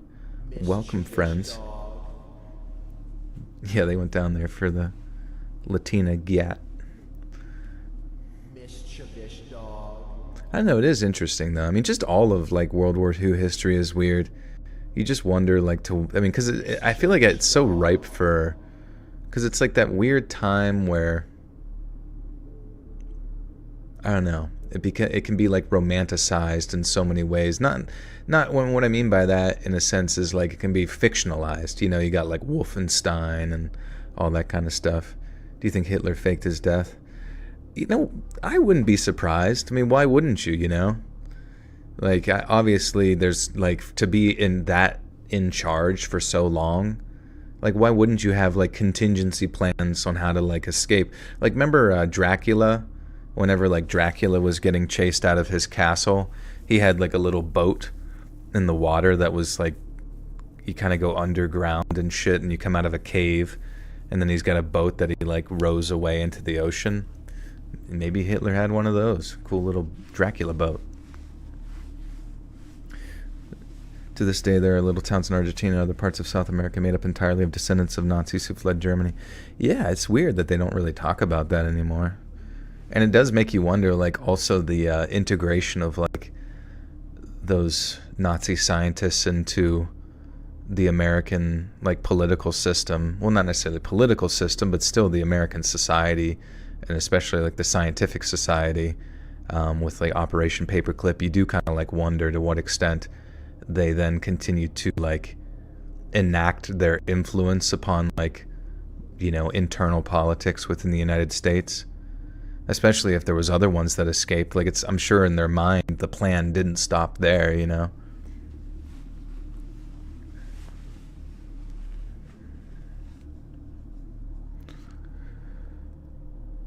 They ran to almost most Caribbean islands as well, plus Alaska closer. Yeah, I wouldn't be surprised. There's like a shit ton of like diaspora. What do they call it? Diaspora.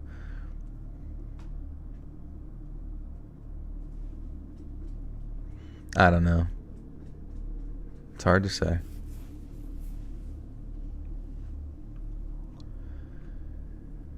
I actually figured that I might regret going...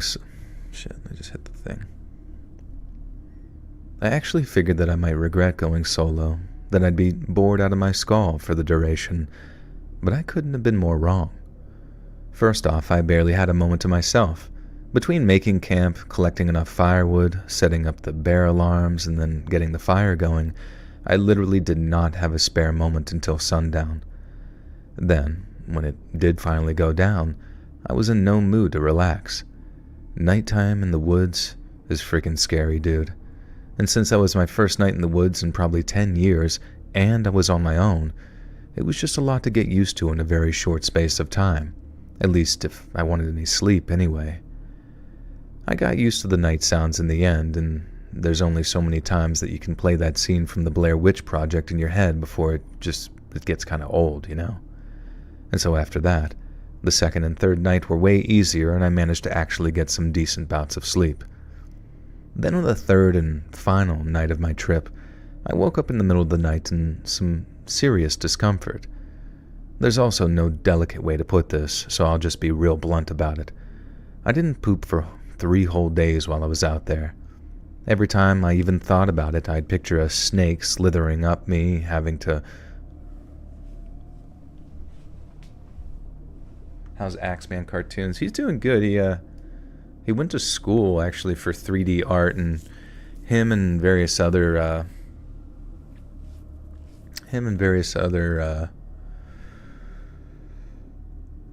animators are going to help me start like an animation YouTube channel. I know it's probably going to take quite a bit of time for them to complete their projects, so who knows how long that'll take before I do think though that Axeman, his project will be the first one to be released on there.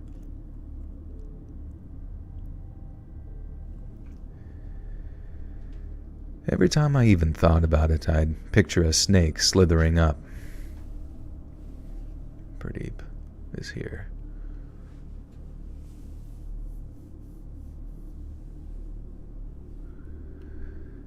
Every time I even thought about it, I'd picture a snake slithering up me. God damn it. Why is this? That's so confusing.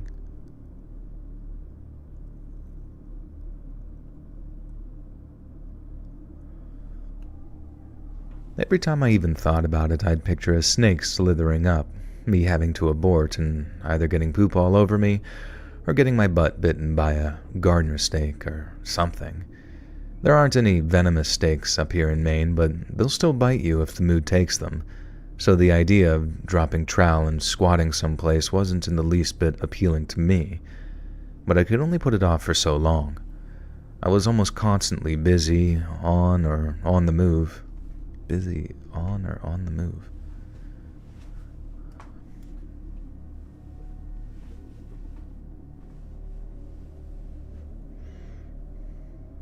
Yeah. Your snake slithering up my snake hole. I was almost constantly busy or on the move, at least during daylight hours anyway, and that meant that I needed to eat a lot.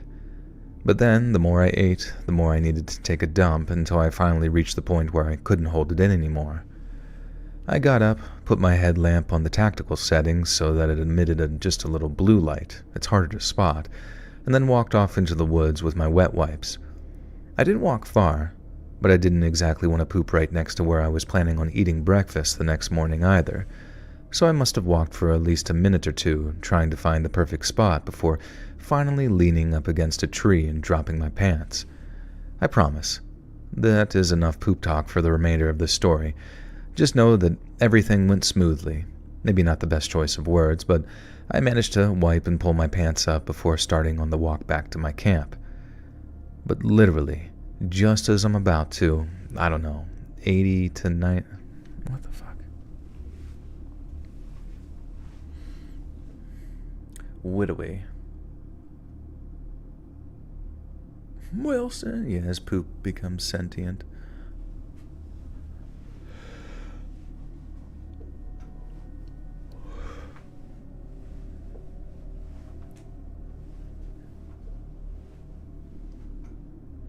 Snake hole. True scary snake hole stories.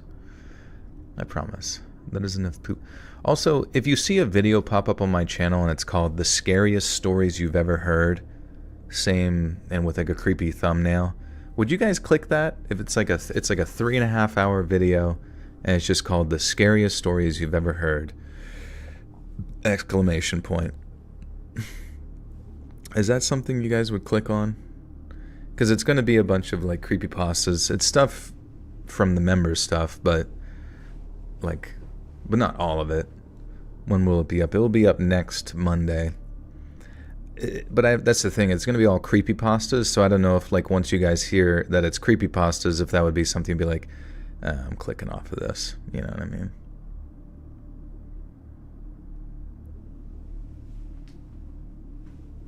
I call fiction on this one. Camping in Acadia is not wilderness camping. Other campers are within spitting distance. Wait, Ferry, are you in... This is Maine. Acadia, Maine. I don't know if... I thought you said you were from the UK. Fiction is fun.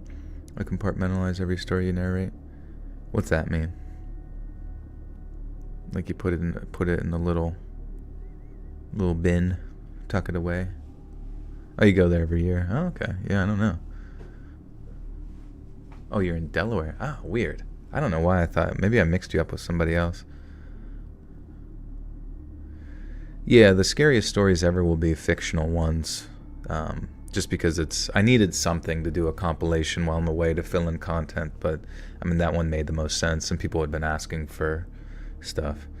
You know the name of the monster from 10 Cent Sorcerers, and I heard it too. It's Maternal Wraith. Yeah, I don't know. I didn't even know it had a name. You'd have to ask Axeman. Your girlfriend, you're driving back from Acadia, Maine right now, and it's so cool to hear you tell a story from there. Oh yeah, maybe you can corroborate whether or not it's people are within spitting distance.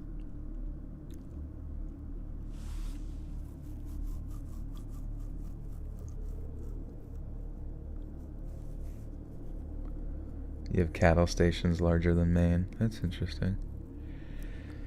Yeah, Terry, what is Australia like? Like, is it just everything's just built around the coast, and then if you go inland, it's just all like desert for ever and ever?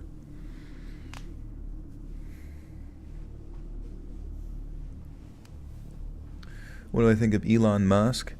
I don't know. I guess there's just not much to think, you know what I mean? Like, I don't, he's never really done anything for me in particular. He's never really done anything against me either, what's he do? He made PayPal. He started PayPal. I use PayPal a lot, so thanks for that.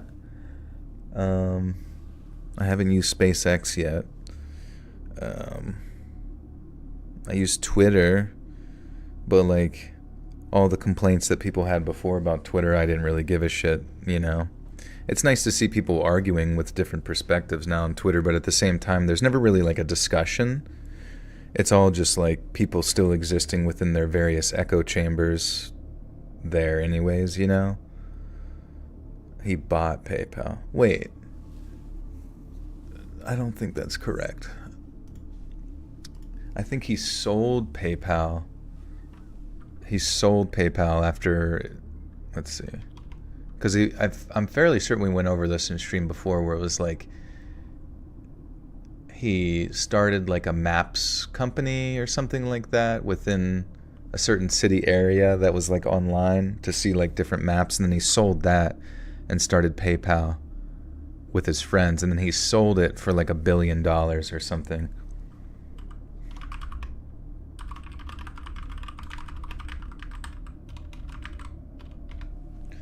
But I guess he could buy it back again now.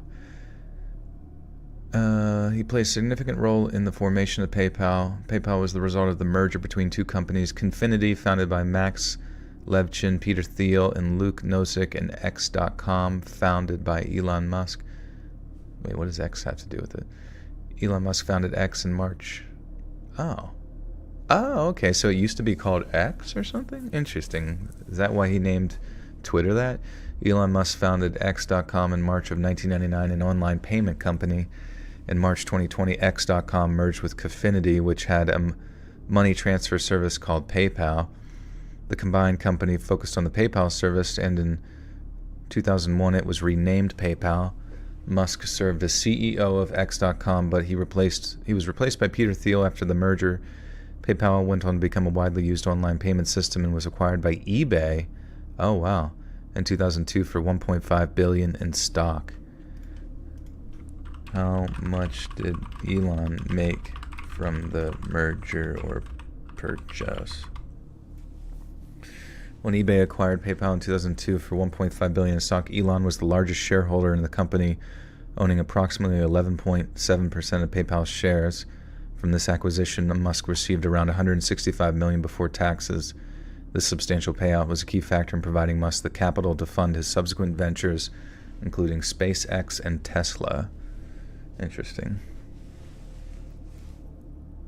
Would you narrate any Let's Not Meet stories soon? Yeah, I think we'll be getting back to that soon. Would you ever put a chip in your head for the future? I don't think so, because I could just like see people's getting it, and maybe they would be smarter, but then they would also like have random seizures and shit and just like start drooling on the ground randomly, and they're like, oh, yeah, that's just one of those Musk chips. They have some like weird word for it, like chip. They're getting chippy with it.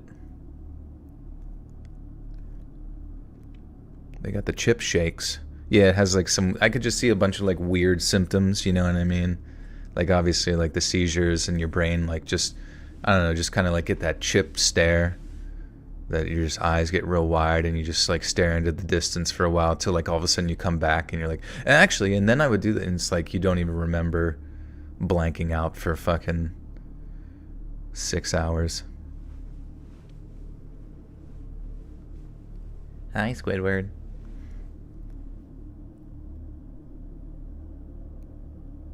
Is Twitter better now that Elon Musk owns it? I wouldn't know. I don't have social media. I mean, like the idea was with that was like he was frustrated that like people outside of like the tech leftist perspective was basically what ran it. So like any sort of varying perspectives on that or whatever was deemed, you know, bannable was banned, you know what I mean? And now there's those people that would normally be banned or forced to like other sites are now able to exist there. But I've arrived at a point where I just don't give a shit. I just don't care. Like I don't gain anything from any of their little arguments. I think the more I think about it, the more I realize I'm like, what even is politics, you know? Like, what if you don't identify with a two-party system? What if you don't identify with any of the identity politics that they try to force down your throat all the time? You know, what if you just don't like want to champion a bunch of thieves? You know what I mean? Like think about that. Like so many people like sit there and perceive the other side as like evil and that this is the lesser of two evils, and it's like that's a stupid argument in and of itself to sit there and have to like choose a side, but then also set your identity based on the successes of like a parasitic class. You know what I mean? Because really that's all politicians essentially are, just like this abstract parasitic class of human being that usually doesn't represent the will of the people, and most of the time just skims some money off the top while taking bribes or being blackmailed or whatever the fuck, while convincing what they perceive to be us at the bottom to, you know, just be, hey, here you go, guys, argue about stupid shit all fucking day. And it's just, you know, but then if you just don't even care about any of that stupid shit, suddenly you can like see relatively clearly how none of it really benefits you. You all, you know, you're all getting your fucking tax money, you know, ripped away from you anyways. Imagine what you could do with how much, like, take a second to look at your paycheck next time and see how much tax is taken out, and just think what you could do if you had even like that amount times the, you know, 12 months or you know, if your bi-weekly paycheck, like 24 paychecks, it's like, I don't know. Independent party this year. It's, what the fuck does it matter? Like, I listen to you listen to so many people with like strong political opinions, and then guess what? They do a fucking ad for, you know, comfy sheets or, you know, bigcum.com or whatever, and that's where they, you know, that's the whole point. It's just all, it's all pointless entertainment. It's there just to like make you feel a strange sense of catharsis, like somebody else is speaking on your behalf or something like that, or somebody else is telling it like it is, and boobity bobbity booty. But at the end of the day, you're just as poor, you're just as fucking like doing nothing, and there's the parasitic class is just fucking you in the butt and taking you in a direction that it's all just like, you know, essentially siphoned down anyways. Like there's only like specific little things that like each party discusses all the time, and those like, what about, what, remember whenever they talked about like auditing the Federal Reserve? Does anybody talk about that shit anymore? Nobody ever talks about like the financial systems at all. Like, you know, that would be the most important stuff. Like money is the only thing that fucking matters when it comes to like dictating anything occurring, and yet people argue about the most mundane and, I dare I say, boring shit. It's, yeah, I don't know.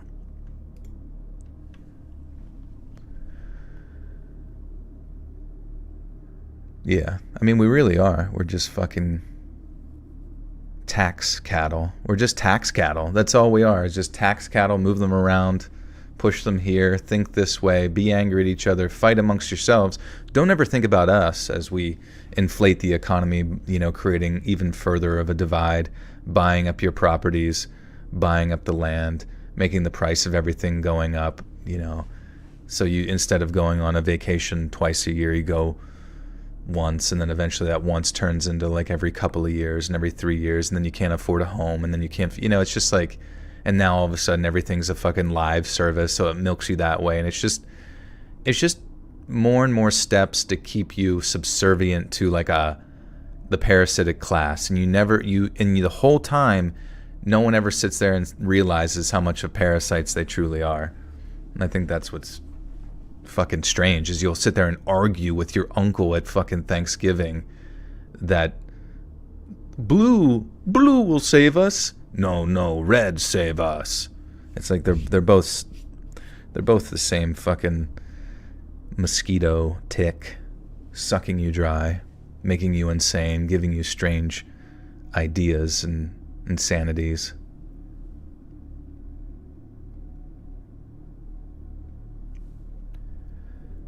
I promise. That is enough poop talk for the remainder of the story. Just know that everything went smoothly, maybe not the best choice of words, and I managed to wipe and pull my pants up before starting on the walk back to my camp. But literally, just as I'm about, 80 to 90 feet away, I see another person's flashlight shining up near my camp. The sudden appearance of this other person in the middle of the goddamn night obviously sent major alarm bells ringing in my head. And obviously, there were a handful of innocent explanations, but there were way more not-so-innocent ones too. So instead of just walking back up to my camp to see what this mysterious stranger wanted, I switched off my headlamp real quick and then crept over to a tree trunk in the darkness and watched from behind over.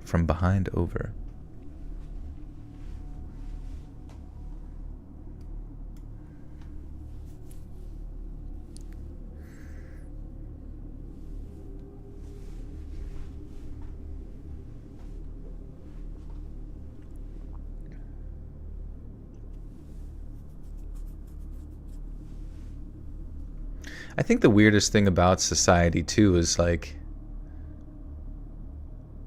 we have like this sort of strange utopian perspective of what the world should be like in our head. Like, and it's always like this very strange, like Western centralized perspective, right? Where we think in the future, or this is how it should be, or this is, it's like at the end of the day, the reality of the situation is everything is so fucking chaotic in our world. Like, you might perceive that everyone should have this like set amount of whatever, you know, and you may have that like almost dictating your narrative in your head that that's what the future should be. But then you remember that there's fucking like prison camps in China and North Korea, like, you know, fucking labor camps, and there's societies where some people can't even show their fucking faces and other people have their head cut off because they steal. You know, it's just like when you realize that in a weird way, you realize that like, holy fuck, it might suck. Things might suck a little bit here and there, but thank God we're not fucking that. You know what I mean? And I think at the very least you should take a perspective for your future to fight that you never become that. You know what I mean? That's what you should fight, is at least try to fight and hope and discuss ways to prevent yourself from going backwards to, you know, a time in which we think is the past but still exists now. You know, it's just, I don't know, it's wild. It's all bullshit. Civilization has always been cyclical, rise and fall. Modernism as a cope, utopia, neoliberalism, wet dream, never gonna happen. Yeah, you know, it's you can try your best, you can try to be the change you want, you know, more objectively, but once again, the world operates by the law of the jungle. You could land out in the middle of here in Acadia or whatever, and some guy with a fucking headlamp could take a machete to your back of your skull, and you sat there and had a hope that every person in your, you know, general vicinity was going to be nice and kind and treat you great. But at the end of the day, you just got to be ready for fucking anything. And unfortunately, that's just what life is. There's good moments, and then there's absolute fucking nightmare moments that you want to minimize the nightmare moments, essentially. So, instead of just walking back up to my camp to see what this mysterious stranger wanted, I switched off my headlamp real quick and then crept over to a tree trunk in the darkness and watched from behind it. Some of you might be thinking, why the dim blue light? Well, if you've given yourself night blindness by using a big bright flashlight like my visitor was, it's almost impossible to detect that real dim shade of blue. And that's why I was able to turn my headlight lamp off real quick without being seen. Anyway, so I ducked behind a tree, watching as this guy's flashlight beam is just sort of moving around my camp. I can't see the guy holding it, not in any sort of great detail anyway, but I could see that he was shining his flashlight on different stuff, like he was inspecting my camp or looking for something. Seconds later, I see a second flashlight appear, meaning 2 people were now walking around my campsite. The second flashlight seemed to have followed the same pattern as the first for a minute before the 2 strangers stopped inspecting.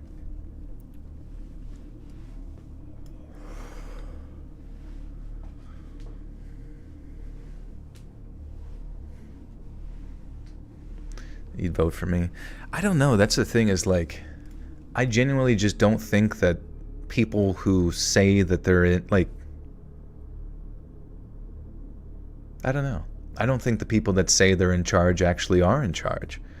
Because there's so many, like, variables to consider. I mean, there's certain institutions that have been around for presumably, over a century with little to no oversight on what they're up to.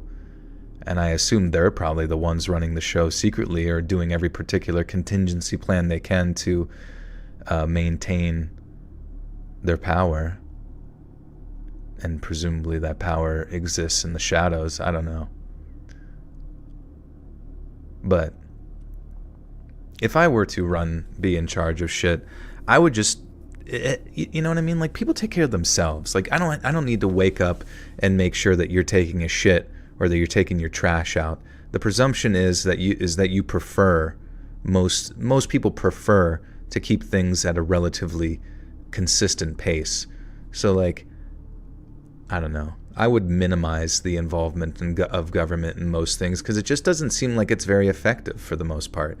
And even whenever it kind of presents a perspective that it is there to protect or help, most of the time it's incompetent anyways. So the best thing you can do is to make the individual, on the individual level, on your level, as competent as possible of taking care of itself. You know what I mean? The second flashlight seemed to follow the same pattern as the first for a minute, before the two strangers stopped inspecting my camp and started talking to each other. Now, I couldn't hear every word, but I heard enough to know that they were looking for me, specifically. One guy asked the other a question, and his reply was just a little louder when he said, "He was just here." Now, hearing those words made for one of the creepiest moments of my entire life. I get that two guys might just randomly stumble across a campsite after dark. That's not entirely out of the question. But then to know that at least one of them had been watching me somehow, that made me feel sick to my stomach. I felt perfectly capable of defending myself, but only against things I could see, and things that didn't creep up on me in the middle of the night when I should have been sleeping. You also got to remember that I put down a bunch of bear alarms, which are basically little tripwires with a noisemaker on the end, and those guys made it up to my camp without triggered.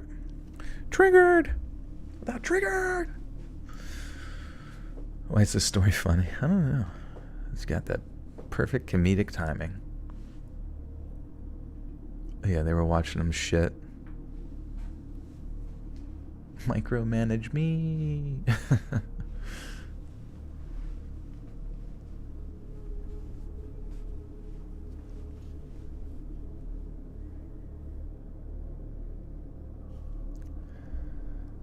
You also got to remember that I put down a bunch of little bear alarms, which are basically tripwires with a noisemaker on the end, and those guys made it up to my camp without triggering a single one. Sure, they had flashlights, but those things aren't easy to see if you don't know they're there, even in broad daylight. I watched the two flashlights for a few minutes longer, trying to figure out what the two men were.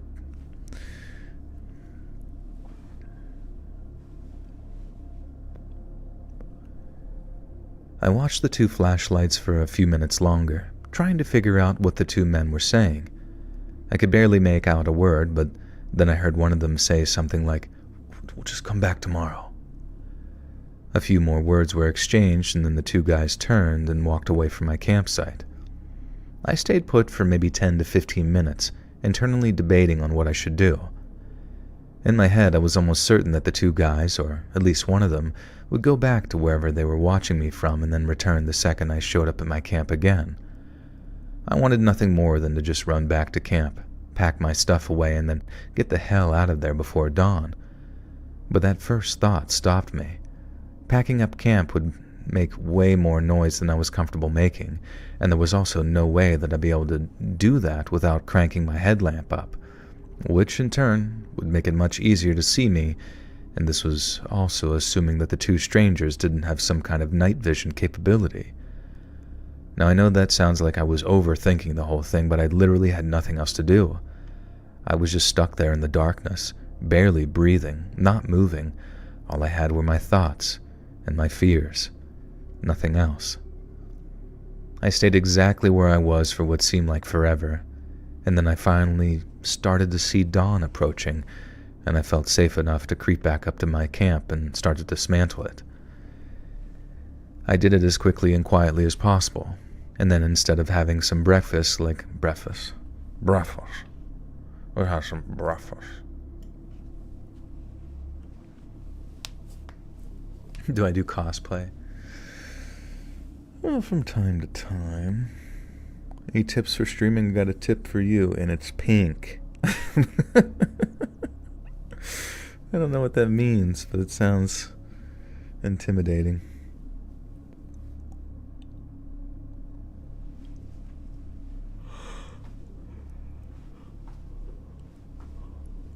But I do cosplay, yeah. I dress up as like a slug, dragging my goo everywhere all over the convention center.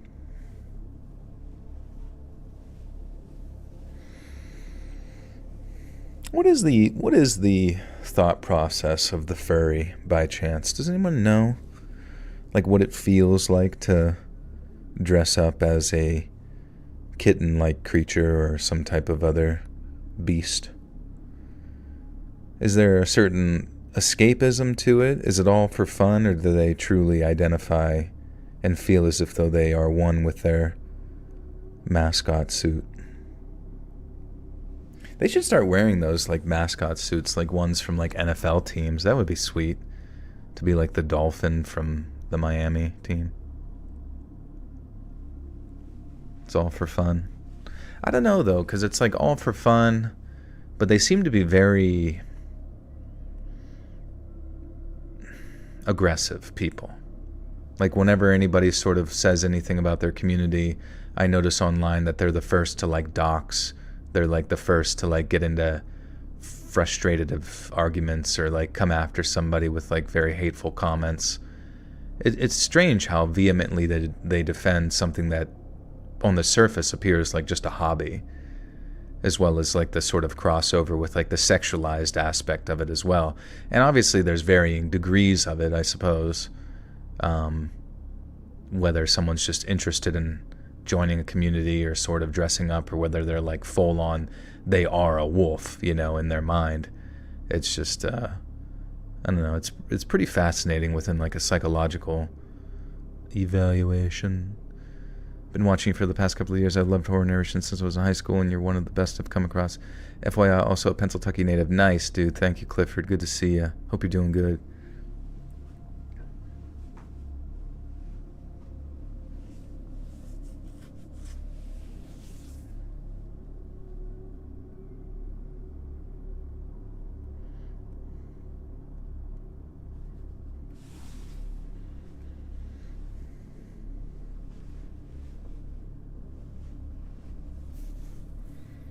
Just watched Turkey Tom's video interviewing and spending the day with one. What did Thomas have to say? Or what did the person he was interviewing say? Did you go to school for anything related to what you do now, like psychology? No, I mean, I went to nursing school, which had like some psych stuff, but I've always just been relatively fascinated with people's, you know, clinical psychology, I guess, as far as just YouTube crap and how people think and that kind of thing, but it never really like actively studied it in a formal sense. It's a weird kink. Yeah, I wonder how it all starts though, because it seems to be starting younger and younger, you know what I mean?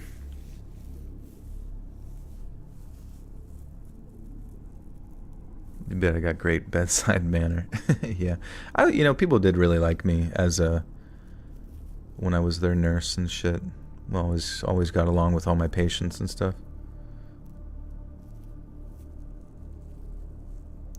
House of the Dragon Season 2. Pretty good. You ever told a personal horror story? Yeah, there's been some on the channel from time to time. I studied clinical and abnormal psychology in college. I think that provides a lot of the reason that I love your content. Yeah, I imagine you can kind of dig into what people are thinking or feeling to a degree, at least within the ability to like articulate perhaps labels and things of that nature. But sometimes I kind of feel like people sort of, like especially on TikTok, I've noticed like a lot of like psych words kind of get overused all the time. Like you almost see the word like narcissism used like nonstop, or people just trying to label each other with like psych quote-unquote diseases or diagnoses, and to me it's just like an overkill, and I almost feel like people, especially young people, I feel like people under the age of 18 and sometimes in the college age are almost like immature with their ability to like use those words. And sometimes when you give someone a word and there's like an identity marked with what the word has as a definition, it's almost like that intertwines itself with what that person identifies themselves as, almost in like a weird roundabout way of bullying somebody. So if every day you called someone from like elementary school like Ugly Susan, even if they were beautiful or had some major glow up, they would always perceive themselves as like Ugly Susan. And in the same way, and like whenever you constantly like, oh, I think you have Morgulsborg's disease or whatever, it's where you overthink things too much, and then it's like now they're going to be ruminating in their head that they got Morgulsborg's, and I just don't think that's good for people.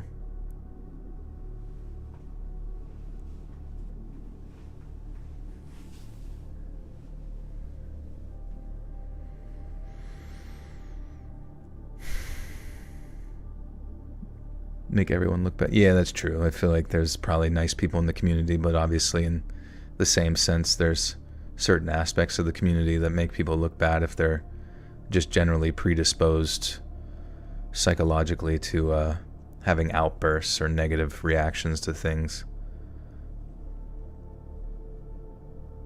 Morgulsborg's killed your uncle. I'm sorry. It is real, I promise. Yeah, it's like they're sensationalizing the mental health issues, but they're also like romanticizing it in a weird way. Like it's almost like a comfort thing for some people where they like say they have the mental health issue and then it becomes like who they are or where they find a community and stuff. And if it works out in a good way, whatever. But at the end of the day, it just goes to show you how powerful linguistics is. Like just words. Words are so strong, like within humanity. You know, you give something a word, you give it a definition, you say somebody is that word and therefore that definition, and then suddenly that's what they is. There's no arguing around it.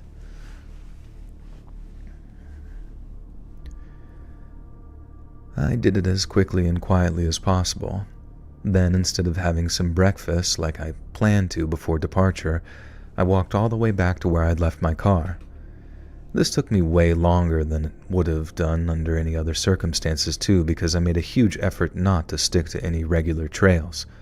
I also made a point of stopping at the information center on the way off the island, where I asked if any of the rangers had come across a campground in the middle of the night. They didn't have a clue what I was talking about.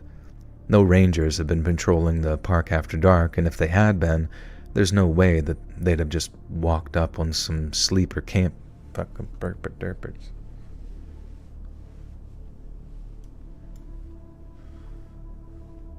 Words are seeds planted in the subconscious mind. It's weird, you know. You have it. I think we can all relate to that, like where someone calls you something negative, and it's all about repetition. Like humans are all about like boom, boom, boom. You do it repetitiously, whether it's constructive or deconstructive, and it just stays in our head. And that's like how propaganda works. That's how like psychological manipulation works on people without even realizing it. It's astounding how powerful the words are, but words in repetition, it's weird, man.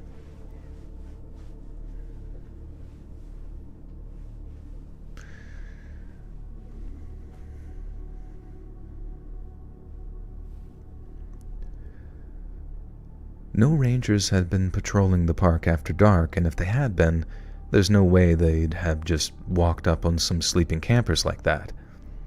Since the rangers are...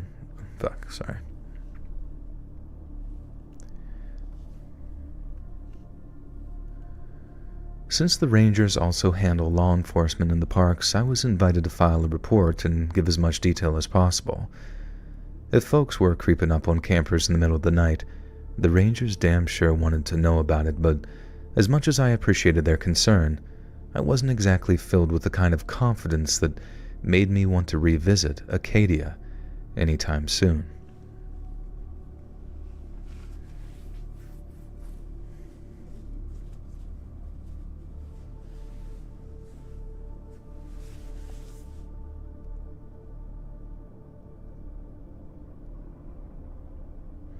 Yeah, no, yeah, the words you use on yourself. I think that's why sometimes, like, you know what I mean, like within like the realm of like religion or meditation or spirituality, I think that's why you kind of see that present, where like sometimes your meditation actually is just your breathing, where you just focus on the breathing, and it removes you from like the power of words. Even though obviously I assume you might be thinking in your head, but the hyperfixation upon the breath might completely remove those things that are just constantly bouncing around, creating chaos of the mind. But also, the maybe even something as simplistic as like the rosary, which I never did since I didn't grow up Catholic. But I'm sure in like religions all over the world, there's like certain mantras or something that you repeat to yourself in a sort of positive, constructive sense,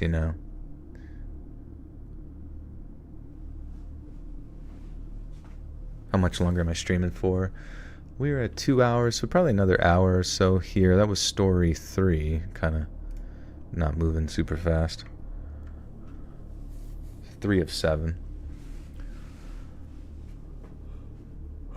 That's why being careless or thoughtless with your words is exceedingly dangerous. It really can be, especially since people can interpret them so negatively. Like, I was actually thinking that earlier with that first story about how those two people where they came across the camp like burned down or whatever. You really never know how somebody is going to react to your words. Like you may have gotten away with being like cutesy pootsy your whole life with shit that you've said, but you never know in like a different part of the world, just like or a different thing that you do, it could end up getting you hurt, And I feel like you got to be like kind of careful with that shit.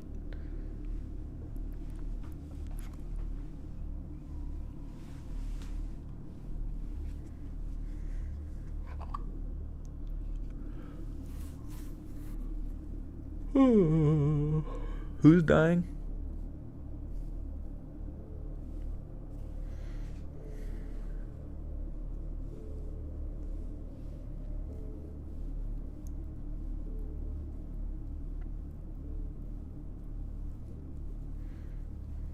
You want me to keep your soul? I don't know what I'm going to do with it. I could put it in like a jar or something. With like a little pony inside there. Keep you company.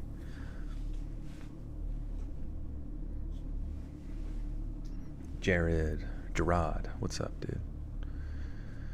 My partner is very language sensitive due to past trauma he had gone through, and it's opened my eyes to how differently words affect people and how delicate people can be.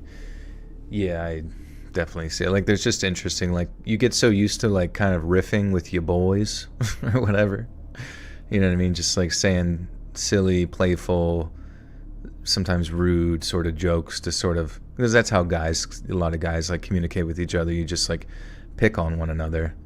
And then sometimes I like say sarcastic jokes or like sort of say that to like you try to do that with your parents and it just doesn't go the same way. You know what I mean? Like they just don't understand what the fuck you're talking about, and they might even get like offended by it, and obviously everybody's relationship is different, but it's just interesting. You gotta like almost change your personality on the fly everywhere you go.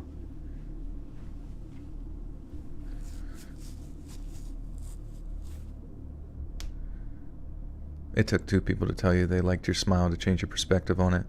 That is cool, yeah. I mean, all those like little insecurities we have, if you like just have... like I always see that one meme where it's like girls being told they're pretty for like the, 500th time that day or something. They just don't feel anything, and it's like guys living off that high of being told that someone liked their shirt from 10 years ago, and it's like the only shirt they ever wear now or something. This is funny.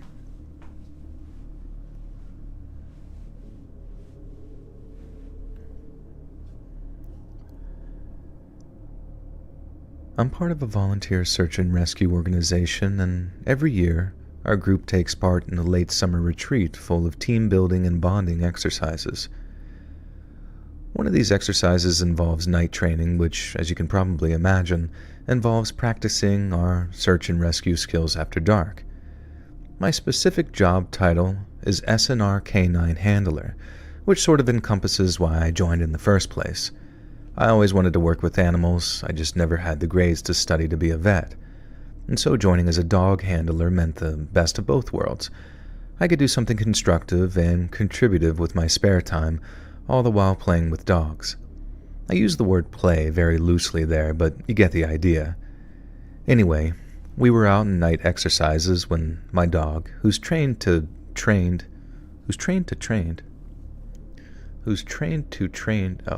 fine, okay, too many trains.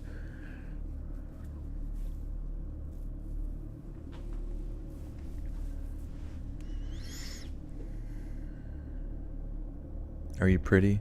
Probably to somebody.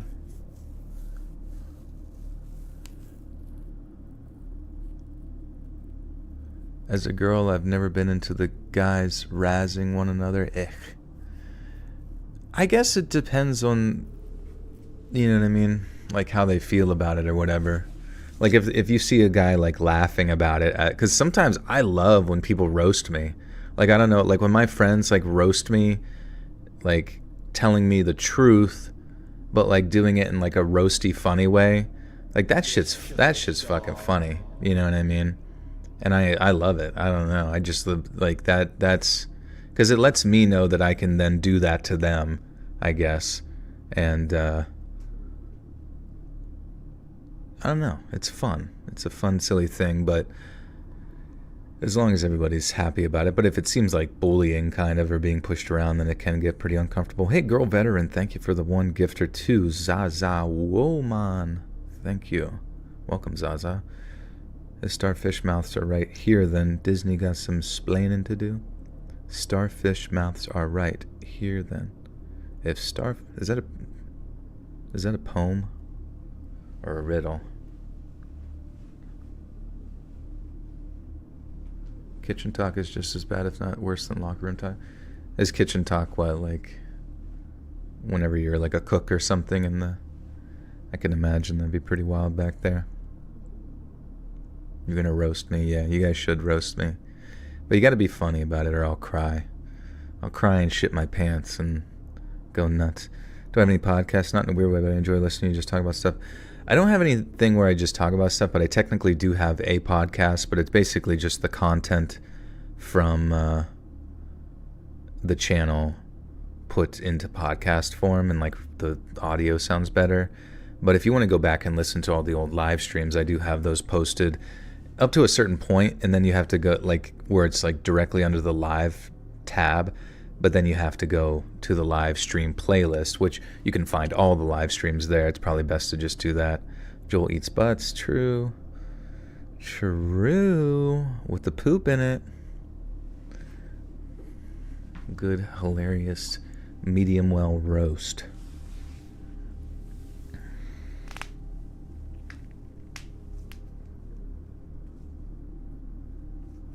You're just talking about how words affect people. Why would you insult you?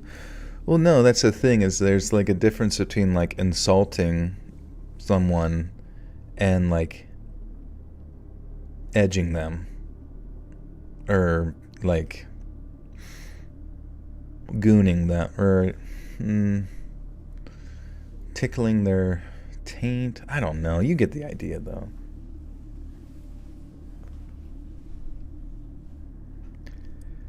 Anyway, we were out on night exercises when my dog, who is trained to find human remains, started to alert us to a scent.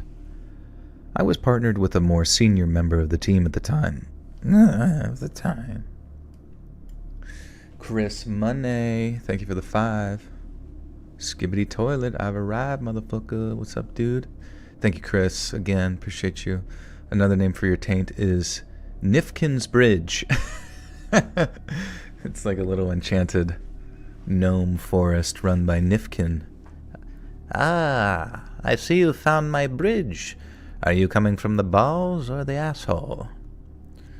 The asshole. Ah, many come from the asshole. Do you wish to pass to the testicles? Sure. All right, then right this way. Let me show you and guide you through my forest bridge. Or what's the thing,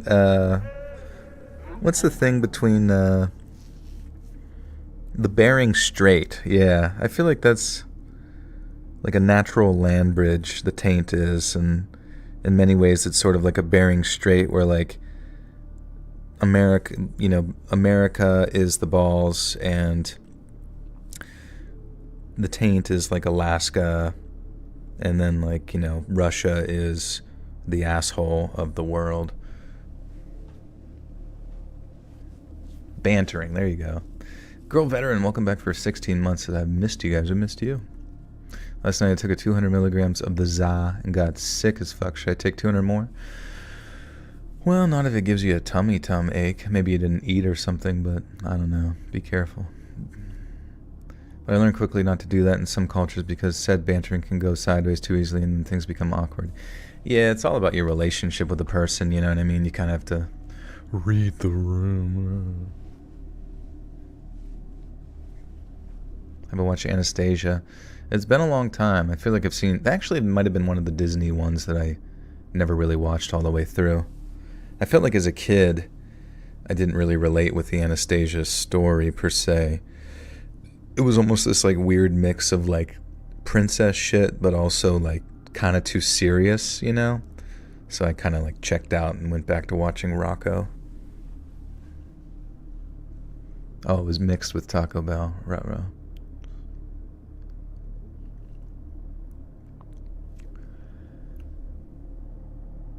I was partnered with a more senior member of the team at the time, but when I looked to them for some guidance, she basically said, let's just go with it. Now, I'm sure a lot of you are thinking, your dog picked up the scent of human remains.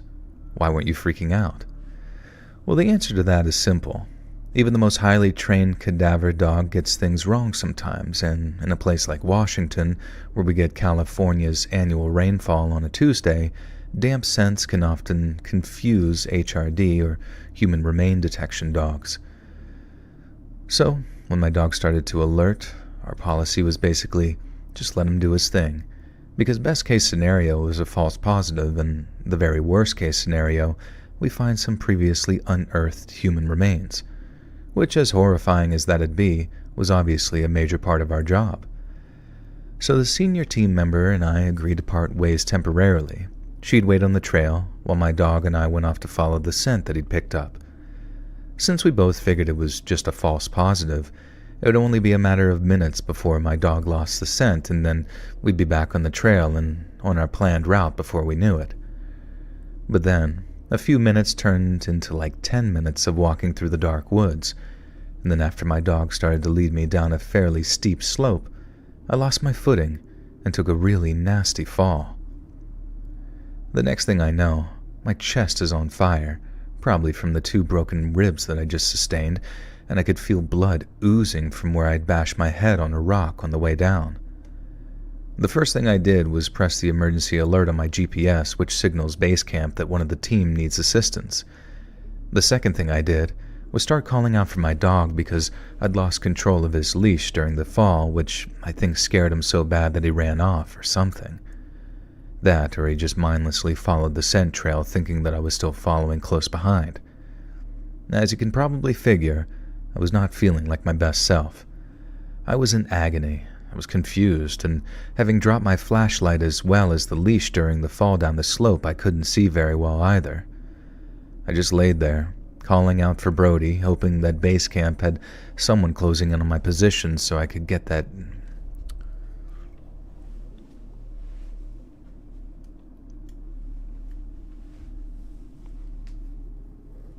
Did I like Aladdin? I loved Aladdin, yeah. Aladdin was one of the ones my mom said when I was real little that I would just watch Aladdin on repeat, like endlessly. Like they just always had it was a VHS, you know.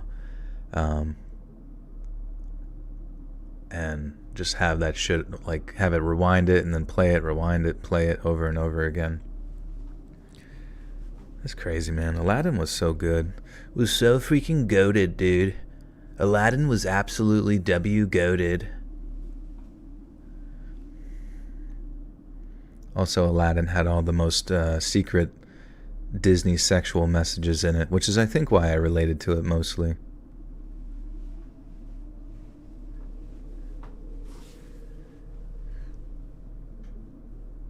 There were some scary parts. I remember, like, in the desert, whenever that one lion opens its mouth, the, like, sand lion, and you have to, like, go into its mouth. I forget exactly why that was even happening, per se, but there was something about the visuals in that which was, like, so good. Or, like, that point where, like, Aladdin was, like, in the dungeon, and, like, I think, was it Jafar, like, pretending to be somebody else, like, comes up to him, like, he pretends to be another prisoner to, like, get some information from him. And dude, I don't know, just the visuals on that were so good. How old am I? I'm 34 now. 34.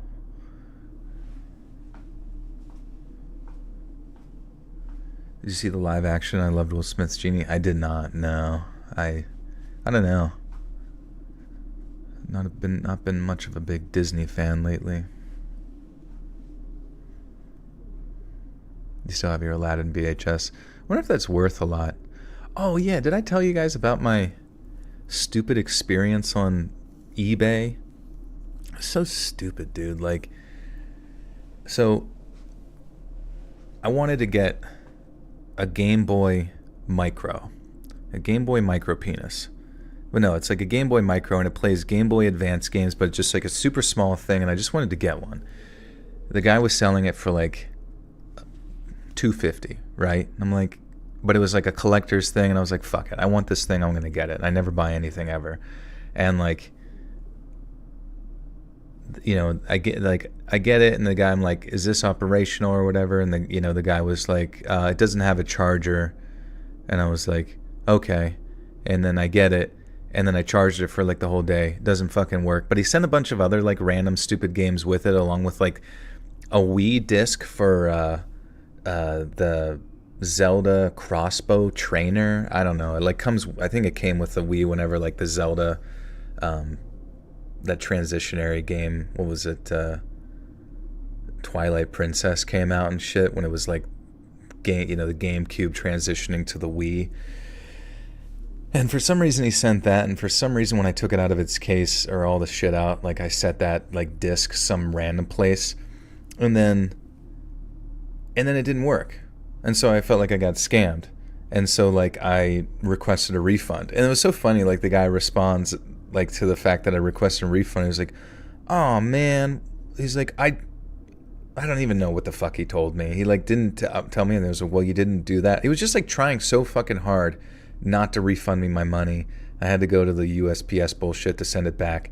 And then they finally, I'm thinking like, okay, we're going to initiate the refund, be on with this. And it was more just like it was weird because he had really good reviews too on all of his other sales too. So it was strange that he was being so combative the whole way through this. And I had to basically talk like a robot, because I knew this dickhead wanted me so bad to like be rude to him so that it could like negate something. I've never really used eBay, but I just assume like people try to fucking get you to say like, I'm gonna come to your house and cut your head off or something, which I would never do. But it's like, you want to say some weird shit because they're so annoying. And like I kept my cool. I talked like a robot, kept it very like on point. And then I send it back, and I expect the fucking refund. And then the guy sends a message like, hey man, sorry, didn't get that Wii game. And I'm like, what? The fucking Wii game? And like, I go and look where like I had unboxed it and shit. And like, I saw the stupid fucking little Zelda bullshit. Like it comes as like a sample game for like, just to like test out your Wii. And I looked it up. And I knew for a fact this guy just doesn't want to give me the refund because he doesn't have like one particular item, which is so ridiculous. Like I wanted the one thing, and he advertised the one thing. He was throwing out all the other shit in there as like extra. And I looked it up, and it was like that Zelda fucking crossbow trainer thing was selling for $5 on eBay. So I responded and I was like, oh, I'm sorry, man, must have gotten lost in transit or something like that. Do you want to do the refund but just subtract the $5 from it? And then he just like never responded, and I thought that I would never, and it took him a while. It took him like multiple days. Didn't say anything, but I think in his head he was thinking like, how can I fandangle this, to show like eBay that this guy didn't send back the stuff and then I don't have to refund him. It's just like, fuck you, dude. Like, maybe not sell a broken product on eBay in the first place if you're not, it's not going to be the appropriate thing. I don't know. It just pisses me off. Like, eBay is like the goddamn Wild West of the stupid internet. Anyways, yeah, he's tied to a radiator in my basement right now. If you hear any screams, ignore that.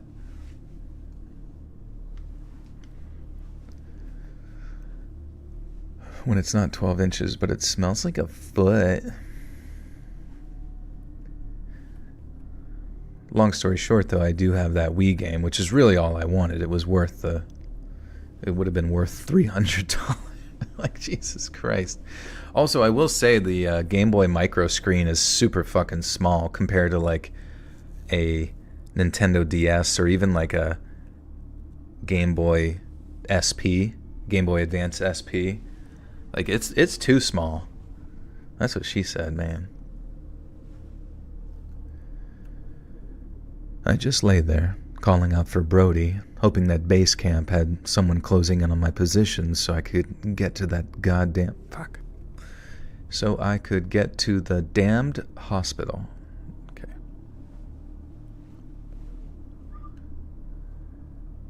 I just lay there, calling out for Brody, hoping that base camp had someone closing in on my position so I could get to the damned hospital already. I don't know exactly how long I was lying there before someone showed up, but when I heard footsteps getting closer and closer, I felt this wave of relief washing over me. I started to call out something like, "I'm here! I think I broke something," assuming it was a fellow SNR volunteer, but the second I heard their voice, I knew that they weren't with our group. Like I said, we did all kinds of icebreakers and bonding exercises, as every year there tends to be a couple of new volunteers. But the voice I heard that night did not belong to a long-term team member, and it didn't belong to the new girl or new guy either, as we... Wait, to the new girl? Is there like a specific new girl or a new guy?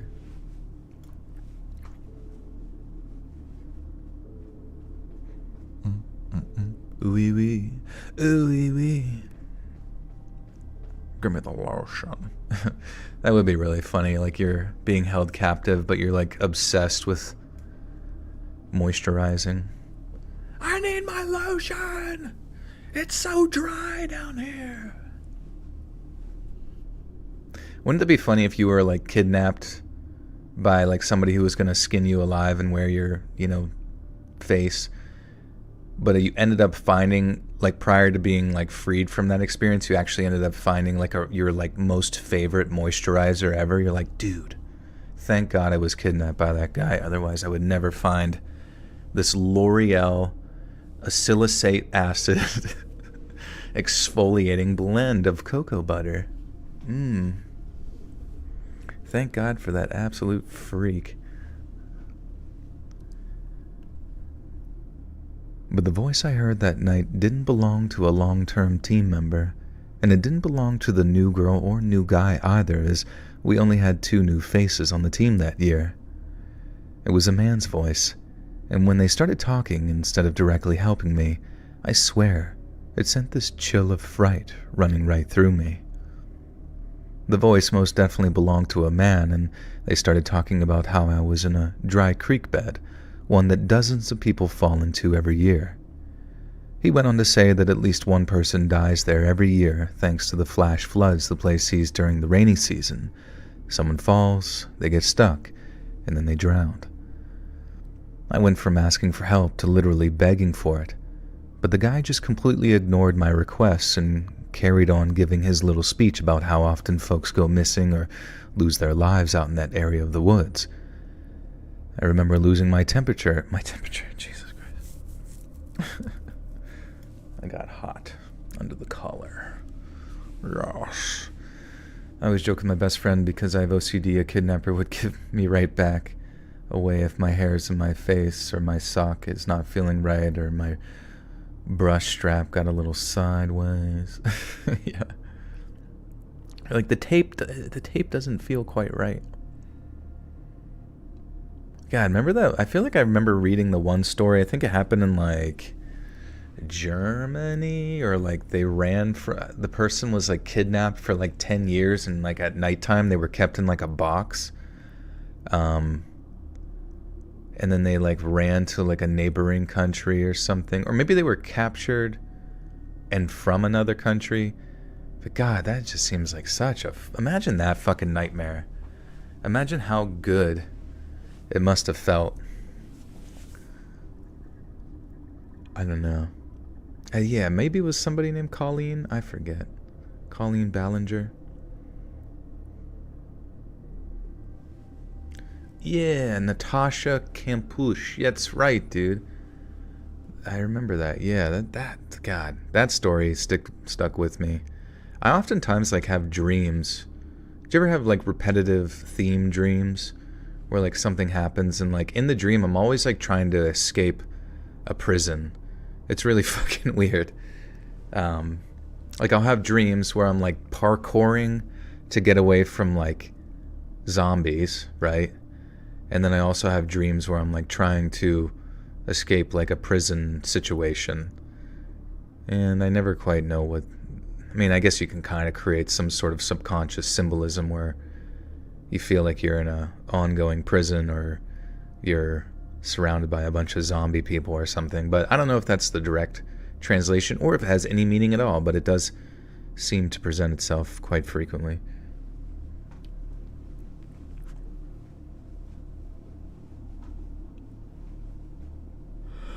But you dream about driving, but my brakes never work, and I die every single time. Oh man, that suck. I feel like I never die in my dreams, though. It's always like the thing happens. I either wake up, or like the thing happens, and like I'm just like, oh, I'm not okay. I thought I was gonna drown, but I'm good. I can breathe underwater. Let's go. Yeah, I'm in a Russian gulag. Gulag.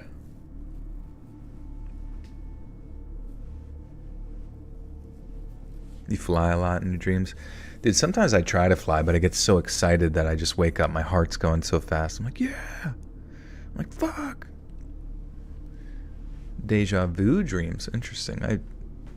I have deja vu in like my waking state, but I don't know what the feeling would be like in a deja vu. Unless you, or I guess what do you mean by deja vu dreams? You get repeated dreams of your house breaking into. It's scary as shit. Yeah, it's scary. Hey, Joseph, thank you.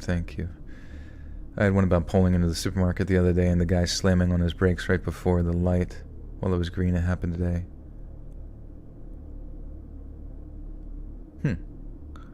I often dream I'm in the video game Rust. Nice. I never got to play that game, but it looks fun. Yeah, you have dreams you didn't study for a final.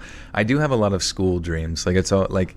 The one dream that I always seem to have is like being in fucking social studies, which is like history class, and you know, you're showing up to class like 3 months late or something, and you've missed all your fucking homework and assignments, and you're gonna get a bad grade. That's my nightmare. But I had a dream about like some sort of school the other day, and it was really weird. It was like being back in those days, and it was so strange. It was like everyone, like, so I was walking up to like the main entrance of a school, but then if you can imagine, the walkway that I was on suddenly turned into like a huge slope that was like a cliffside slope that like also like kind of curves. And every other person around me was like totally fine, like walking up it normally, like they were on a flat surface and weren't affected by gravity. But then I'm like fucking trying to get up it, like I'm crawling on my fucking hands and knees, like I can't, what the fuck, you know. I always have shit like that in dreams where I'm being like held down by some sort of like unseen gravitational thing. There was one recently where I was like in a office building and then I like sensed some sort of like presence in there. And then all of a sudden I'm just getting like fucking pulled out of the fucking place like I'm getting grabbed by like a tornado or something, but it's like an entity. It's fucking weird. Crawling on my taint. On my bearing straight.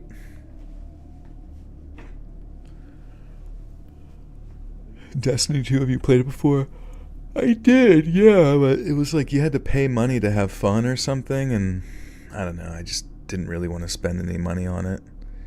Otherwise, it was just kind of like we were repeating the same missions over and over again, and I thought that was kind of strange.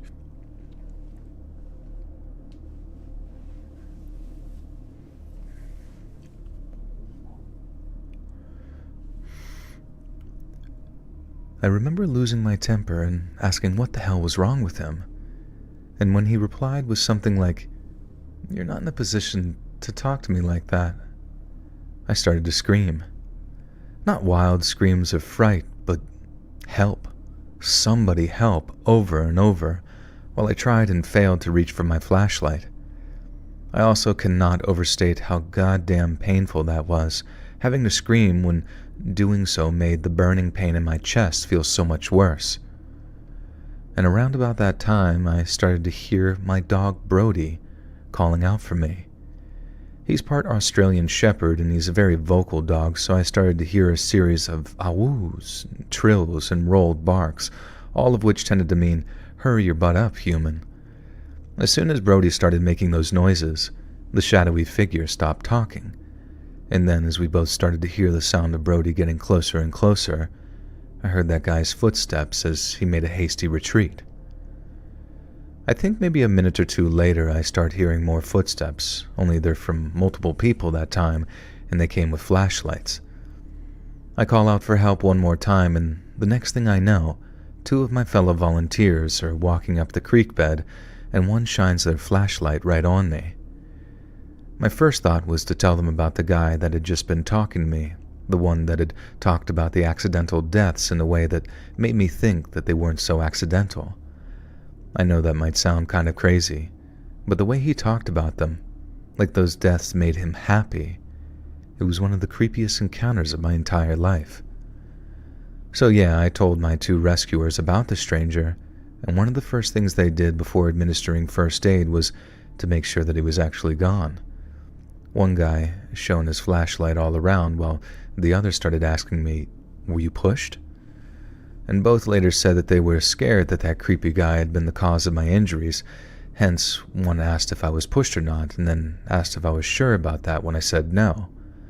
And don't get me wrong, I was terrified that he was about to do something, especially since I was basically incapable of getting away from him. But he didn't cause me to slip. He was just there to see it, or maybe hear it. But that obviously raises the question of, what the hell was he doing out there in the first place? Pradeep is here, scritching and scratching. But I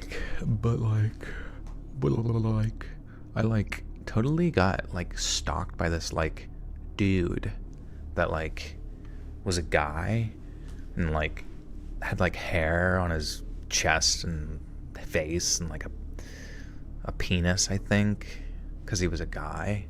It was just like so scary. According to this dream book I have, dreaming of a prison can often stand for a set of beliefs or behavior patterns that inhibit the dreamer's personal development derived from ... What is it? What about the scent trail? Did they ever follow it to its conclusion? Oh shit, that's a good point. They might at the end of this if like they were heading towards a body.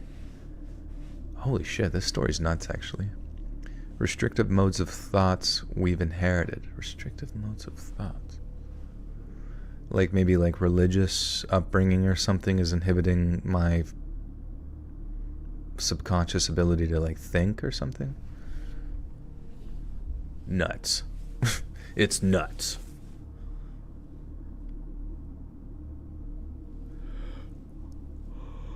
I wish I was a kid again. I'm 17. I'm graduating on Tuesday. I'm so nervous for what's to come in the future. Does anyone have any good advice for me? Thank you. Well, just first off, understand that you don't have to go to college for, to get a good job. There are many ways to make good money whilst doing stuff. But if you do go get an education for something, don't just like haphazardly go to college for any bullshit reason, because take for a second, I don't know if you have any bills. I don't know if you pay for your phone or your car insurance or anything like that your parents might make you pay for. But just imagine once a month for the next 2 decades, which is longer than your life currently, so you don't even know what that feels like. But just imagine spending upwards of $1,000 a month to pay off your loans for the education that you got, that maybe you didn't even work in that field after graduating. So you went and got a degree for, jelly arts, and you don't even make jelly, You would, but you're paying $1,000 plus a month to pay back those loans, when you could be using that $1,000 to I don't know, use on a mortgage or something on a house, and rent that house out to your friends and make money that way. And then obviously the price of the house is going up. Or you could have went to school to be, long story short, as I'm trying to say, is if you do go to school, make sure you go to school for something that you know exactly what you're going to be. It's like an investment. When you invest in something, you know that you're going to get 5%, 10%, 15% back over the course of X amount of time. So, and then you do the math and you're going to get this, and this back. So if you go to school, just, make sure it's worth it. Make sure some people, go to school for a tech thing. If you want to go to school for art, don't do that. Just learn it all on YouTube or whatever, or someone else can teach you. You could probably pay them. You could apprentice under somebody if you really cared about that much about art. But yeah. And exactly, technology is so advanced you can learn almost anything just by self-teaching yourself. Yeah, and that's a cool thing too. You don't even need to go to school. You can self-teach, and I always, you could find some way to grind money online. There's always options. And nursing is still a good job to get into. It's hard school, but it's when you get out, you will be making, I don't know, let's ask ChatGPT. What's the average nursing, it's not necessarily salary, hourly wage in the U.S. now. As of 2024, the average hourly wage of a registered nurse in the United States is approximately $42.80. How much is that a year full time?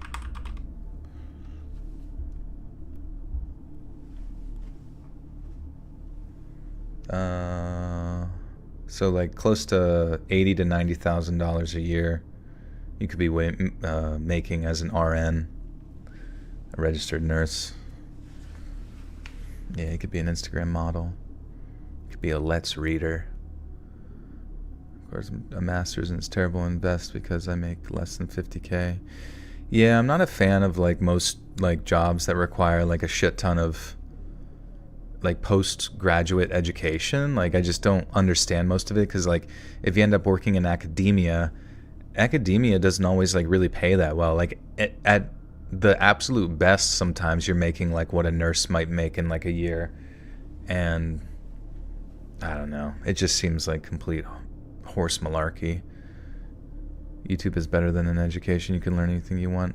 I have my own business reselling jewelry. I buy in bulk on eBay, make about $2,500 a month plus my boyfriend's income. We do okay. That's good. Yeah.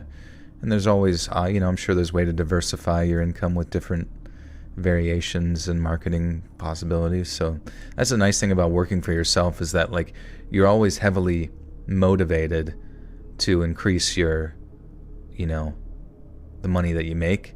So you're always creatively challenging yourself in ways to think to grow, until you find a comfortable spot. I'm a clinical social worker and starting wage is, what is it? the and sign. Where's the and sign?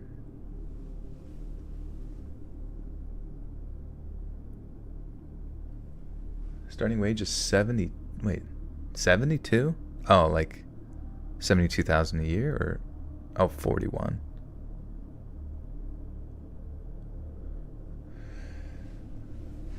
What kills me is when the jobs you go after want you to have experience when you haven't worked that job before.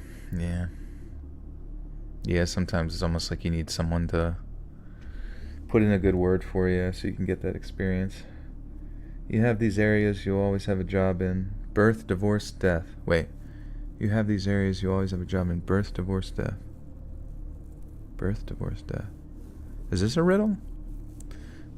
Are you the Egyptian Sphinx? The Egyptian sphincter? Okay. But that obviously raises the question of, what the hell was he doing out there in the first place? My two teammates then kept me company until the medics showed up with an ATV and a backboard that they could attach a stretcher to. I was then slowly driven back to base camp, given a quick look over, and then we headed over to a very rural medical clinic once we figured out my ribs were broken. Once I'd been given some pain medication and the doctors told my team leaders I was stable, everyone breathed a sigh of relief, and a bunch of my fellow volunteers came to visit me in the morning to see how I was doing. And that's when I finally got a chance to tell everyone about the guy that had showed up in the minutes after my fall, and how his warnings sounded an awful lot like thinly veiled threats. About a week later, after I'd been discharged from the hospital and I was safely back at home, I got a call from that same senior team member that I'd been with before my fall. She asked how I was doing, how my recovery was progressing and stuff like that, and she then told me that the team leaders were discussing a change of locations for the following year's retreat. A couple of other team members had reported someone walking around in the dark, someone who definitely wasn't a volunteer, and that after talking it over, they decided that safety was paramount and that they'd be looking at alternative locations. In the words of one team leader, a second run-in with Wait, what?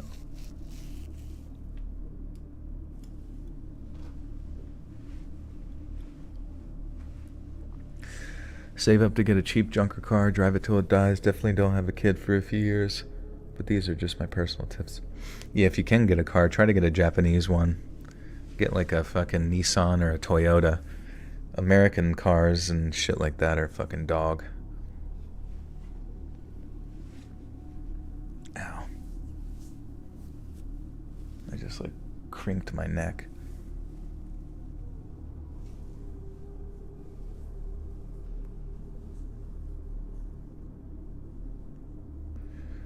A Charger Hellcat is a nice-ass car. What is your opinions on it? Because it's my dream car. I have 3 of them, the Hellcats. I drive them all at the same time. I just kind of like stretch my body out. Left hand on the left one, mouth on the middle one, and like my feet steering the other one with like rocks on the fucking accelerators, and I just go, bro. I'm just taking up all the lanes on the highway, going the opposite direction. Not a worry in the world. In the words of one team leader, a second run-in with that creepy, shadowy stranger was not something they were willing to risk. Yeah, it's a Christian Minecraft server. We say heck cat. A Dodge heck cat.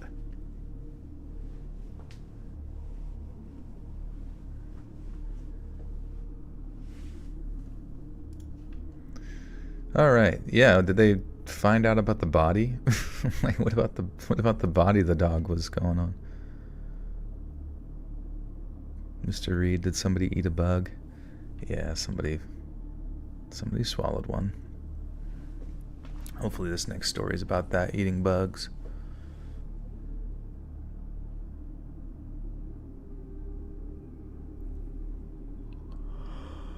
Oh, in Minecraft, do they have the thing, or maybe some mods to do it? Remember in Counter-Strike, where you can do Counter-Strike surfing? I never really did it, but it looked fun. And I feel like they could definitely do that in Minecraft and make a bunch of really cool maps and shit for it. Someone look that up. Someone figure that out. You Minecrafting right now? Hell yeah, dude. Also, I should probably go get some water. So, I will be right back, okay?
Guacamole.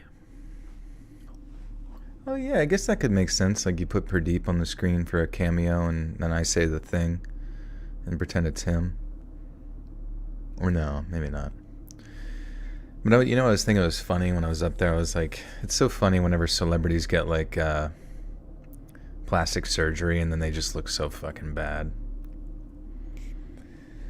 Hey Joel, I also have a scary story that happened to me about 1.5 years ago, back when I lived in NYC. I gotta sneeze.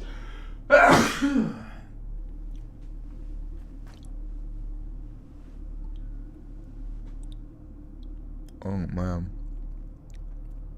Excuse me.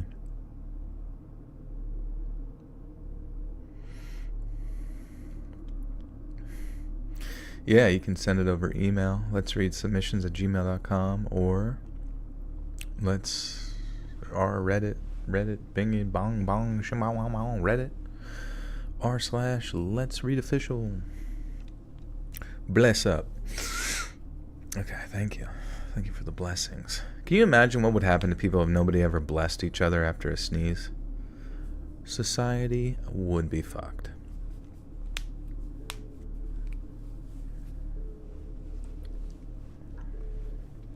Guacamole. Okay. I'd say the most life-threatening thing I'd ever faced was during a solo camping trip back in late June of 2012. For those of you that either don't remember, weren't in West Virginia at the time, or have otherwise never heard of them, the region gets these crazy summer storms every couple of years that folks call derechos. Derecho. Guacamole. Okay. How do you say this shit?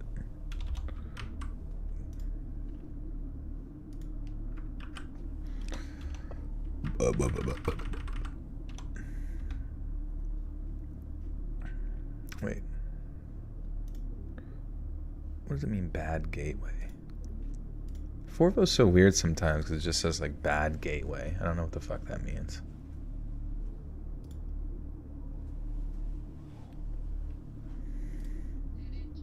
Derechos.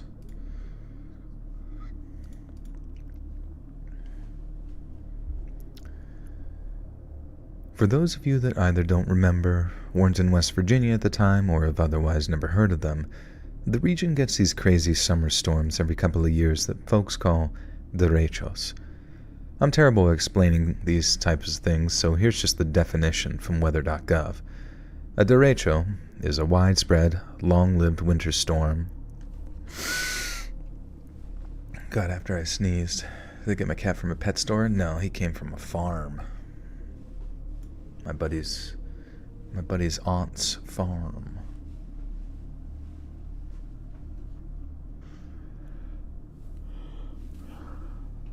He's out of here. Where's he gonna go? He's gonna go shit in his box, I think. Sounds so AI. Do I sound AI or my voice? My reading voice. You grew your cat in a test tube? That would be kind of sweet in the future if we can do that, you know? Go to the grocery store instead of getting like those little dinosaur eggs that you put in the water and it like balloons out into a dinosaur. You can just get like a little test tube you can shake up and it's got like cum and egg in there and it just makes a little kitty. Expands outwards and you can just hatch it yourself. There's got to be a quick way to... Dude, I'm telling you. Science, I know some people say science would have gone too far in that situation, but I do believe that creating a DIY homunculus kit for kids at home wouldn't be the worst situation.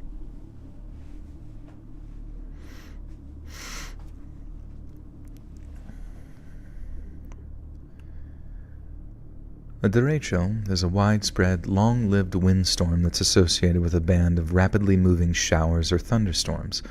Although a derecho can produce destruction similar to the strength of tornadoes, the damage typically is directed in one direction along a relatively straight swath. By definition, if the wind includes gusts...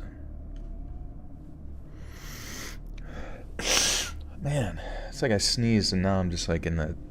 Can't stop fucking sniffling. It's like when you sneeze in real life, you don't realize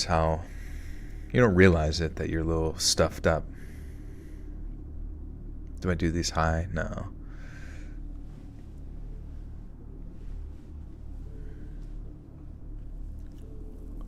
Pradeep is the perfect cat. Cocaine. Ugh.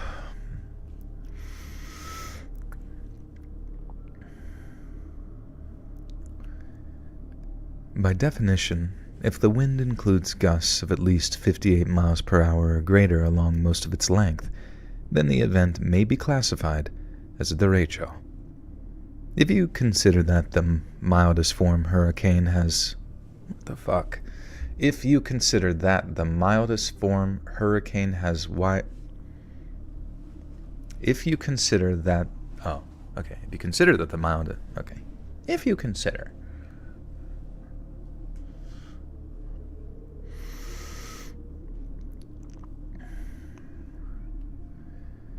If you consider that the mildest form hurricane has wind speeds of like 70 plus miles per hour, you start to understand that derecho is basically like a baby hurricane. They can be dangerous, but to most people they're little more than an annoyance. But then, imagine solo camping in the middle of West Virginia, seeing the skies darken and realizing the wind is strong enough to uproot dead or dying trees, and you start to understand why I got so scared being there. Luckily, as I was searching for a safe place to camp that night, I came across a kind of man-made shelter. It was really little more than a single-walled concrete pavilion, which didn't do much to keep the wind and rain off of me. But in the event of a falling tree close by, I knew that it might just be the difference between losing my life or not. But then apparently, and very unfortunately for me, I wasn't the only thing in the forest to have that same idea. About an hour before sundown, with the wind still howling in the trees, I heard that sort of thumpity-thump of something heavy running towards the shelter. I couldn't see what it was at first, nor did I hear the thing until the last second because of the wind and how the shelter was positioned. A second later, I was barely on my feet when it came hurtling around the corner of the shelter. It was a black bear. The storm had scared it out of its wits, which is very bad news for me. My first reaction was obviously to roar and wave my arms around like a crazy person, trying not to even... Man, shit's so annoying. Anybody know how to, like, clear out a stuffy nose?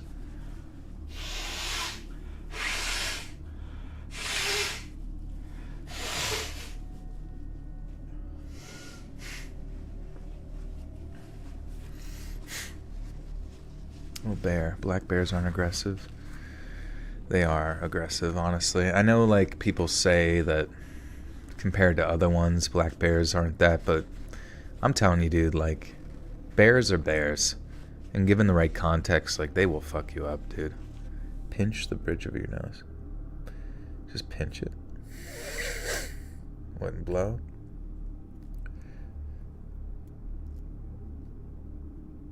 Black bears kill the most, really?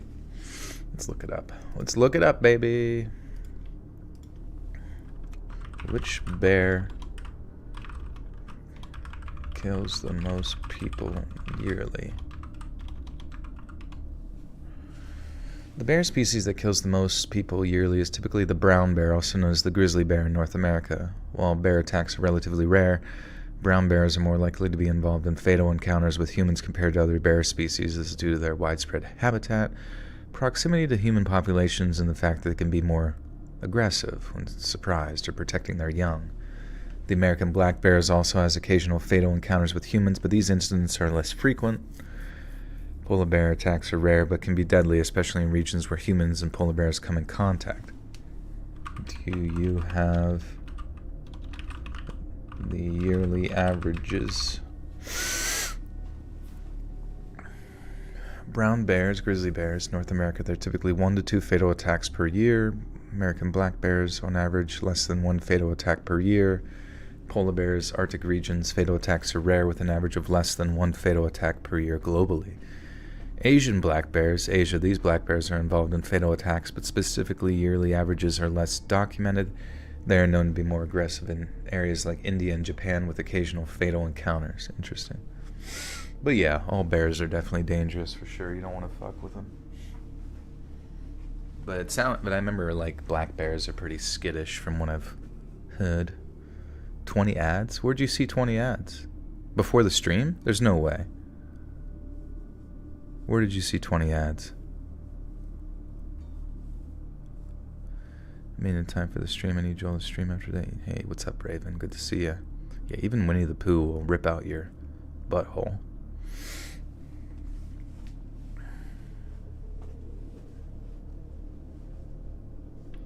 They integrated 20 minutes worth of ads in some countries. What? What do you mean? In what, a single video? Or what?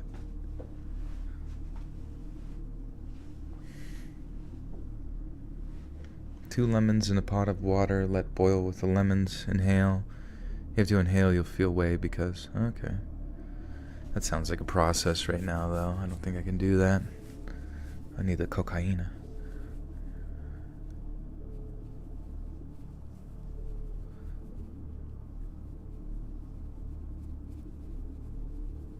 The drop bears and the down under. Down under.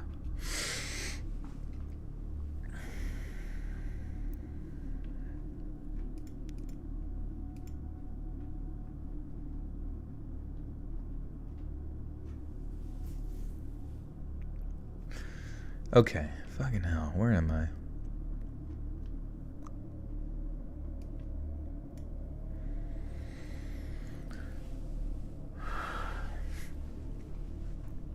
Blimey. Terry, how often do you hear someone say blimey? Blimey. Danger, danger, danger. Danger, danger, danger. Oh, danger, danger, danger. My first reaction was obviously to roar and wave my arms around like a crazy person, trying to be even scarier than the storm. But as you can probably guess, that was much easier said than done. The bear saw me and jumped back in fright and then appeared to keep on running in the direction it was going. But then all it did was loop around the blind side of the shelter, then come tearing back around the same side I first saw it, basically in a rough circle. I did the same thing I did the first time, jumping up and down and screaming like a madman until it ran off again. But then for a second time, all it did was loop back around. It obviously wanted the shelter. It was just weighing up whether I was worth fighting or not, and the scary thing was that every time it looped back around, it got closer and closer. After a few more loops, I heard its claws clacking on the concrete just a few feet in front of me, like it was that close, and the huffs and puffs of anger and confusion it was making were equally terrifying. It was getting closer with each loop, until in the end, I had to back off to keep it from coming.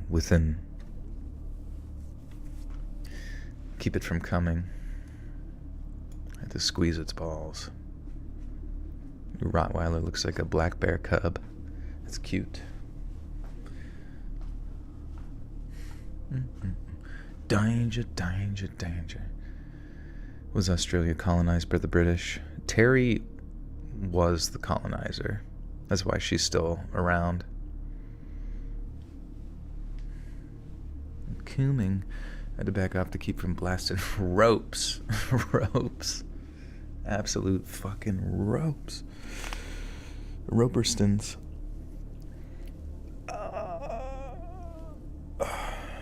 Crikey. We say crikey. Crikey. Absolute crikey. Yeah, Terry's the queen. She lays all the Australian eggs. What's up, Sarah?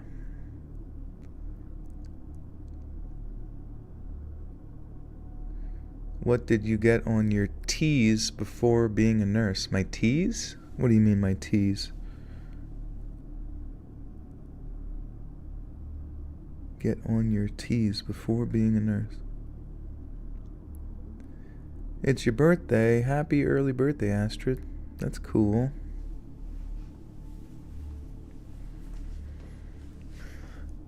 Oh yeah, Terry, how bad are the spiders and snakes? Well, I guess they're bad, but I mean, like, if you live like in Perth, for example, like, it seems like it's a pretty big city. I don't imagine I'm gonna see like anything too creepy crawly there.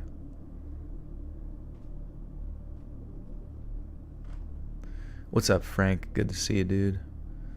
We're just cruising. How many stories we got left? This is story 5. I think we got 7 or 8.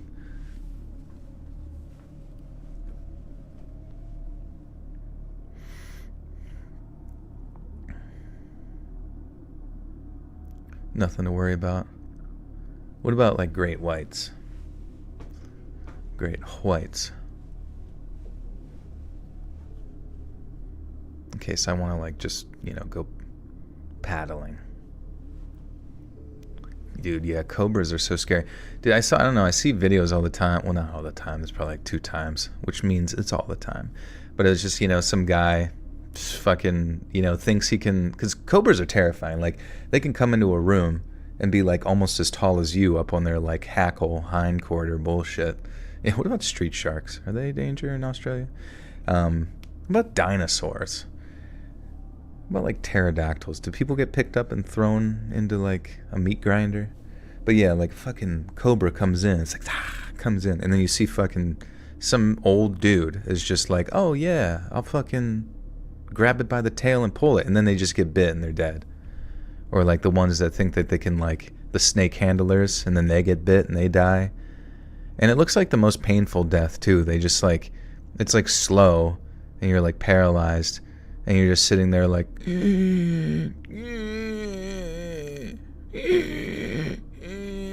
like making noises. I'm like, that's no fun. What a rude snake. Sneaky little snake. Damage per second death, yeah. Your Pokemon has been poisoned. Doo-doo, doo-doo, doo-doo. It was getting closer with each loop, until in the end, I had to back off to keep from coming within clawing distance. Then the more I backed off, the more ground I gave it, until suddenly it darted into the shelter and took a swipe at me before backing off for another loop. At that point, I grabbed my backpack to use as a kind of improvised shield for the next time it came in for an attack. And I had it by the straps, and it still had most of my gear in it, so it was still pretty heavy, and I was planning on using it like a battering ram too. If the bear rushed me again, I'd thrust my pack towards it too, hopefully giving it enough of a fright. Hopefully sucking its poop. Anyone remember that? Slithery snake. I don't know. Mr. Reed. Eat your green beans before I club you to a pulp. Oh my god. Mr. Reed, what if people spray out a huge amount of blood before dying? Like, literally imagine if that happened. Like anime? Like an anime death, or like Kill Bill?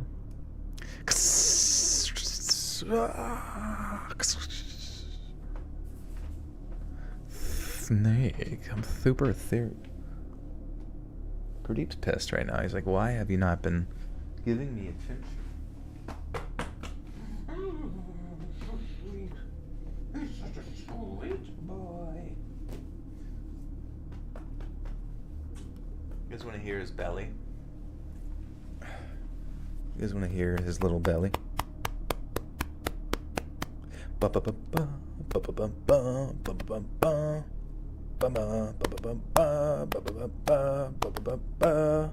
ba ba. He's so sweet. He's such a little poop. Such a little poop head.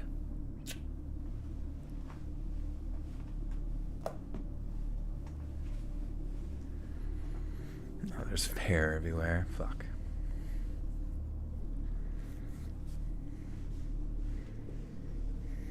Was he purring? He was screaming.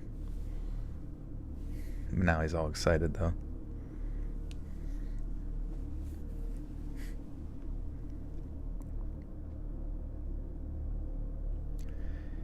If the bear rushed me again, I'd thrust my pack towards it too, hopefully giving it enough of a scare to deter it from any further assaults. My heart was in my mouth as it came around for that next pass. Oh my god. Dude, I got him excited. Now he's ripping the shit out of the couch. Is your cat affectionate? Yeah, he's like too affectionate, honestly. He's like obsessed with attention.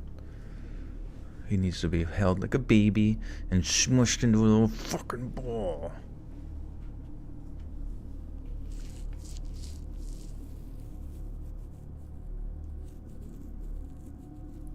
Concentration camp horror stories.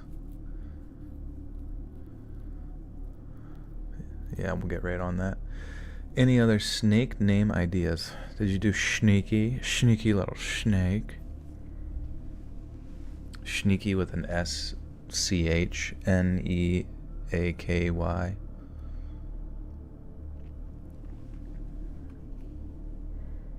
Ekans.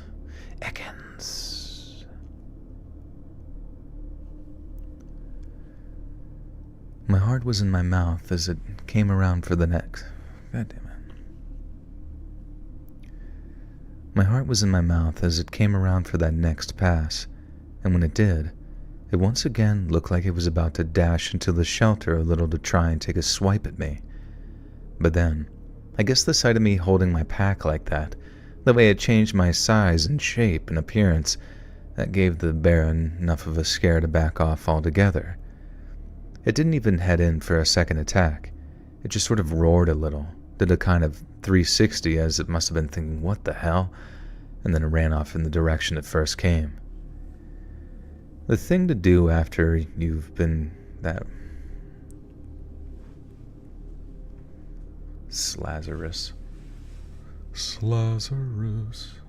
Snaky Minaj.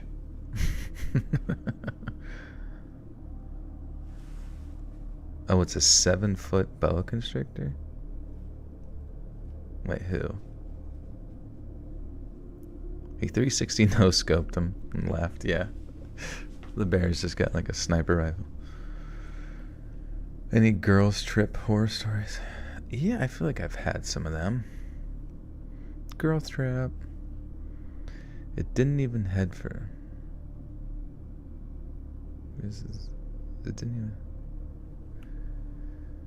The thing to do after that would have been to get the hell away from the shelter, because the bear was most probably going to come back, right? But then, where the hell was I supposed to go? Pretty much every second I was out in those woods with no sort of shelter, I was at a solid risk of being squished by some falling tree. But every minute I continued to stay in the shelter was one that I was at risk of a bear attack. If something happened to me in the woods, something which meant that I couldn't walk or even run, then the bear might just catch up with me and inflict some serious, real damage. But if I stayed in that shelter and used that same tactic of using my backpack as a shield, then I might just withstand another bear attack. Dude, he's going nuts, man. I gave him a little bit of attention, and now he's like, wants revenge. Blake the Snake. Mr. Reed, if you're at a restaurant, and you tell the waiter what food you want, and you wait for the waiter, you become the waiter. True. Please, Mr. Reed was my father. I guess that might seem crazy to people, but if I stayed in the shelter... But if I stayed in the shelter and used that same tactic of using my backpack as a shield, then I might just withstand another bear attack. I guess that might seem crazy to some people, but I was actually fairly confident that it wouldn't come back. But I was absolutely certain that at least a handful of trees would be uprooted by the wind and come crashing down on the forest floor, and there was no scaring one of those off by waving my pack around. And that's why I opted to stay in the shelter. And even though it meant a sleepless and... God damn it. And that's why I opted to stay in that shelter, even though it meant a sleepless and thoroughly terrifying night in the storm. Boba Constrictor. Boba Fett Constrictor.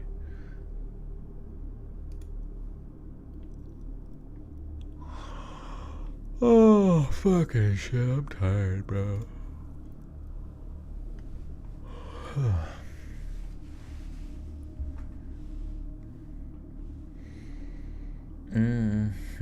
Hey, Roger, thank you for the one. Thank you so much.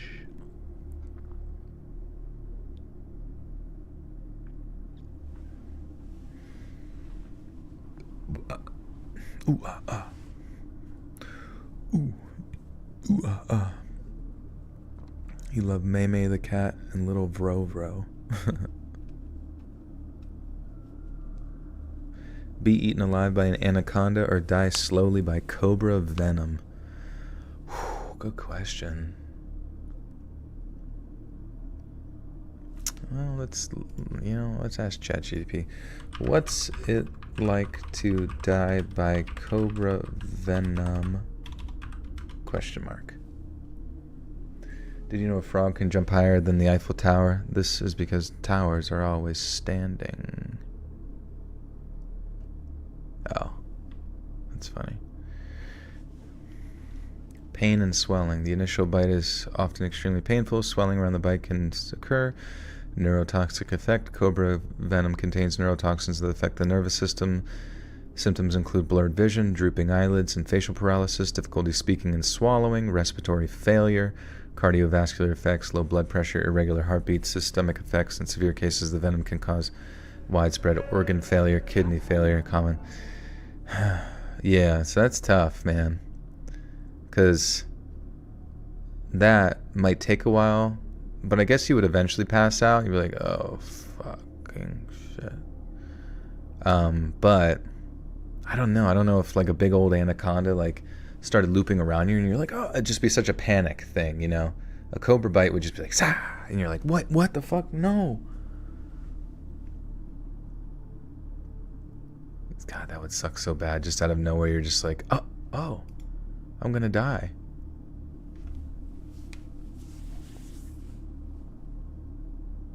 Have you ever asked ChatGPT for a scary story? You know, we've tried it on stream to see what it can give, and it's not good. It's not good at writing a scary story. Oh, we can try now. Let's try now, guys. What should the scary story be about? But it has to be like kind of like what we normally read. Unless you got buns, hun.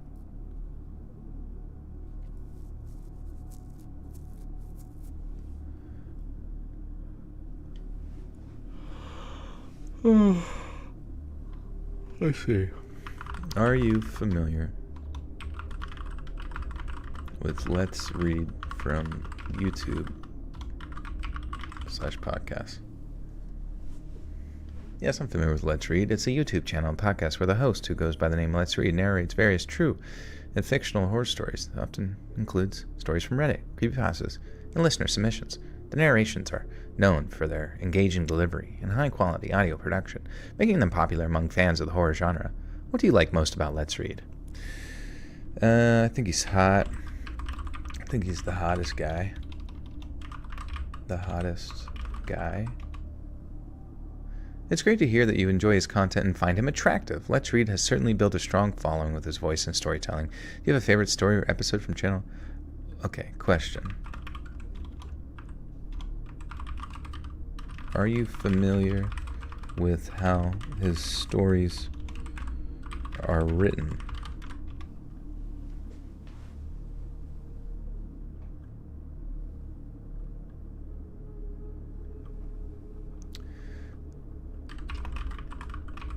Now, based on all that, can you write me how many words?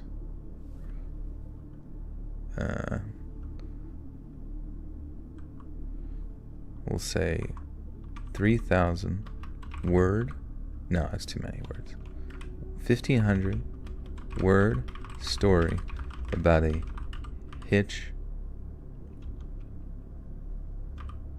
hiker.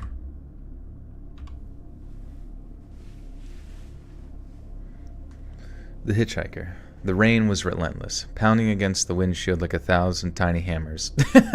Like, just instantaneously dog shit, dude. I'm telling you, like, it can't, you know? It just can't. Like, look at that. The rain was relentless, pounding against the windshield like 1,000 tiny hammers. That's not how anybody that sends in stories writes. And also, it's kind of cringe. Somebody hitting your shit with hammers. Do you ever do a freaky story video? Somebody gonna match my freak? 10 stories of people who matched my freak. Try to get nasty. I gotta read it now. Jessica squinted through the blurry haze, her wipers working overtime to clear the view. She had been driving for hours, her eyes heavy with fatigue, but she was determined to reach her destination before midnight. The desolate stretch of highway seemed to stretch endlessly into the darkness, flanked by dense forests on either side. As she drove, the monotonous rhythm of the rain was interrupted by a figure on the side of the road. Jessica's heart skipped a beat. A hitchhiker! He was drenched, his thumb sticking out in a classic gesture of desperation. She hesitated for a moment, the stories of roadside dangers playing in her mind, but compassion won over caution. Oh yeah, typical. She slowed down and pulled over. The hitchhiker approached, his face obscured by the hood of his raincoat. He opened the passenger side door and slid inside, bringing with him a gust of cold, wet air. "Thank you so much," he said, his voice muffled. "I've been out here for hours." Jessica forced a smile. "No problem. Where are you headed?" "Just down the road a bit," he replied, pulling the hood back to reveal a young, tired-looking face. "Name's Tom." "Jessica," she introduced herself. "Buckle up, Tom. It's a nasty night." Tom nodded and fastened his seatbelt. As they resumed the drive, an uneasy silence settled between them. Jessica stole occasional glances at her passenger, noting his gaunt appearance and the dark circles under his eyes. He looked like he had been through a lot. "So, what brings you out here in this weather?" she asked, trying to break the tension. "Long story," Tom said with a sigh. "Got into a bit of trouble and had to get out of town. You know how it is." Jessica nodded, though she didn't really understand. She had always led a fairly quiet life, avoiding trouble as much as possible. "Well, hopefully things will get better for you soon." Ugh. Fucking dog. Water. I'm done. It's stupid. I got real stories to read, guys. Ones without tiny little hammers. That's the name of the story, Tiny Little Hammer.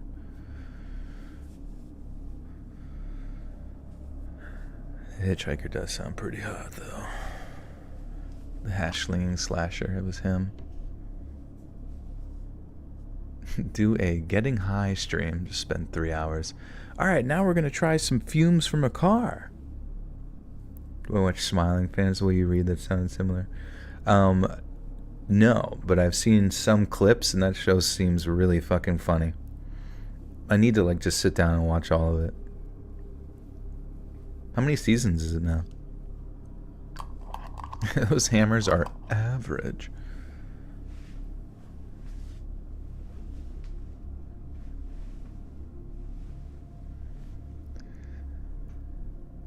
A few years back, my boyfriend and I were on a camping trip last summer in Arkansas.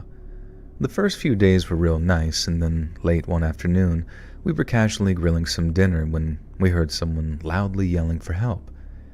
It sounded like it was coming from a few campsites over. Just out of sight but close enough to hear, so me and my boyfriend booked it over to the source of the yelling. And then we're faced with something that looked straight out of a horror movie. Some guy is leaning against a camp table with a huge gash across his stomach. Apparently he'd been walking along, knife in hand, and then he tripped and stabbed himself so deep that he was gushing blood. We laid him down and my boyfriend tried to put pressure on the wound, and then I pulled out my cell phone, only to find that I didn't have a single service bar.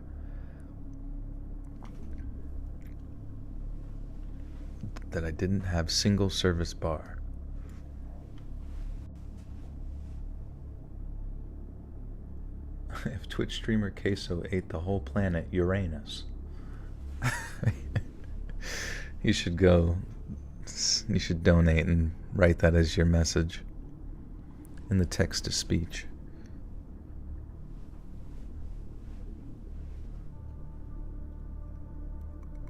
Jalapeno poppers. Perfect. How many stories to go? I think it's this one and then one more. Yeah. We laid him down. My boyfriend tried to put pressure on the wound, and then I pulled out my cell phone, only to find that I didn't have service. The only hospital was maybe 20 miles away, so even if I did have bars, it was going to be a while before anyone reached us. And that's when my boyfriend had the idea to ask the guy where the keys to his truck were. He tells us where, and I went to grab them, then the next minute, we're hauling this guy onto the back of his truck, then driving off in the direction of the nearest hospital. The whole situation was made infinitely more terrifying for me personally because at this point, we all had a fair amount of blood on it.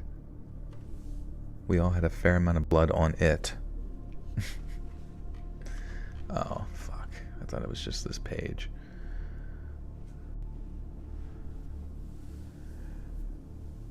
Every streamer talks about jalapeno poppers. That's funny. Yeah. It's the source of all of our nourishment and success in life. It's just from those jalapeno joppers. Oh, fuck. Grandma's Boy is your favorite movie? It's very funny. I saw like an out of context clip recently or something. What was it? It was like he like said something to his mom or something on the phone. She's like, "What?" And he's like, "Never mind," and like hung up. And it was just so funny. I wonder if we can find that scene actually.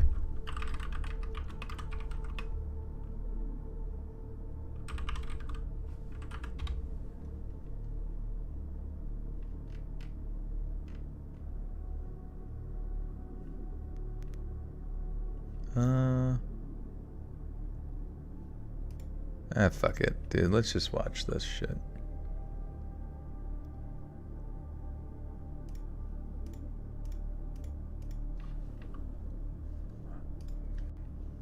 Screw it.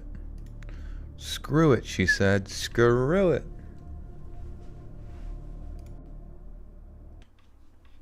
Hey guys, look. It's Ralph Schneider. You forgot smoking lamp. I'm sorry. Was that expensive piece? Your bed is a car. Yeah, but it's a fucking sweet car. My roommate said they're gonna get me rims for Christmas. Or a CB radio. I can talk to other car beds. What are you doing up? Oh my god! I'm sorry! I can't stop coming! I'm sorry! Oh, it feels so good! Adios, turd nuggets! Jeff, you're already working at 739, so why don't you just stick with those? Let's do it. The levels, I mean, not sex. Sorry. God, dude. Car bed would be sick. Ooh.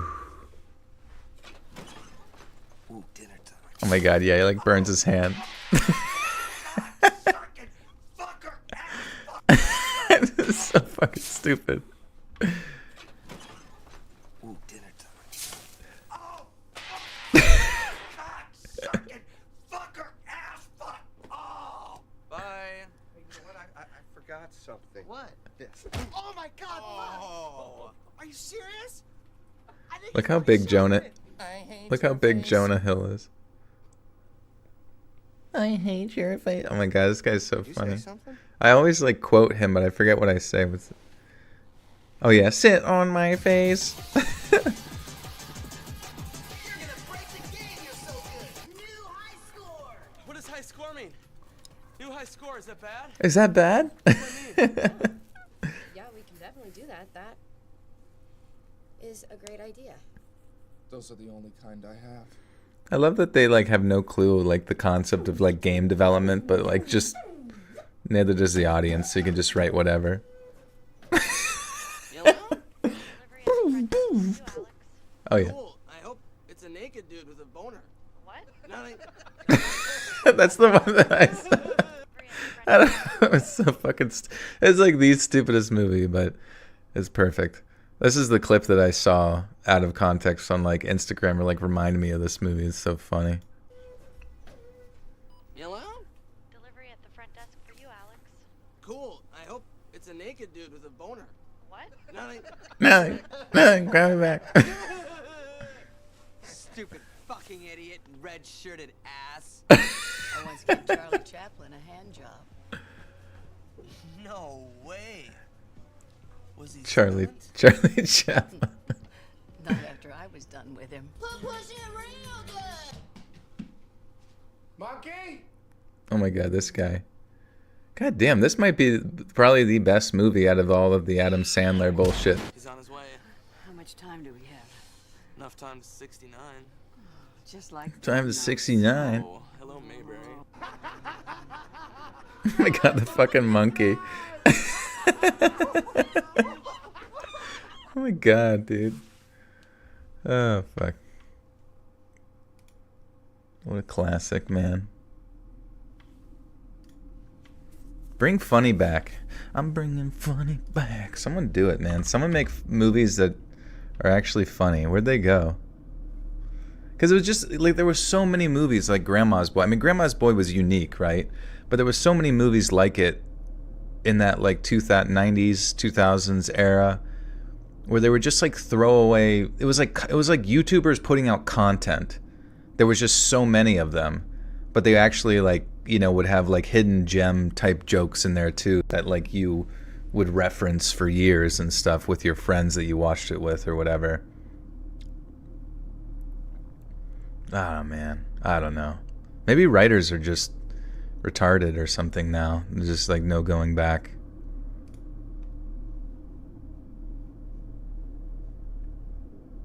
Okay, where was I? Something to do with Arkansas. Yeah, Little Nicky was good. Little Nicky was nice because it had, like, a much higher production value.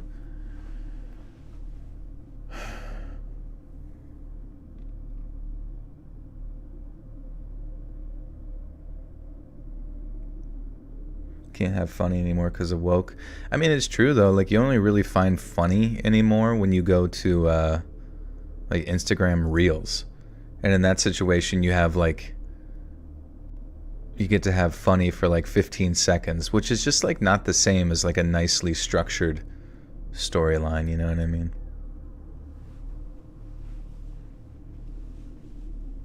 You know who Eden is? Like the garden. Mr. Reed. That's how Mr. Ballin got his handle. People kept writing to him with Mr. and whatever the last part of his username was, like JP Ballin or something. Oh, nice. Yeah, I'll have to change my channel name to Mr. Reed.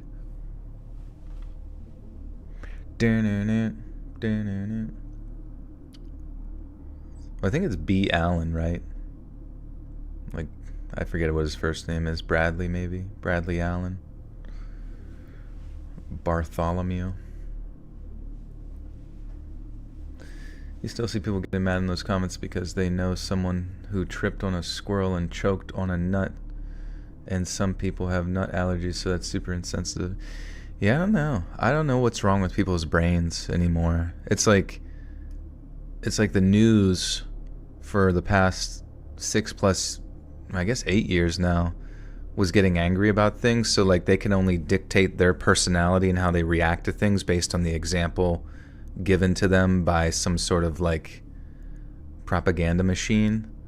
So they replicate their frustrations nonstop with media in every little thing. Like they just gotta find and maybe they're just addicted to that feeling. Maybe There are some people in society who are just like genuinely don't actually care what something's about or the context, but they actually are just like really addicted to the feeling of being angry about something, which I think could be a thing, because it is like, at the end of the day, it's a net energy, right?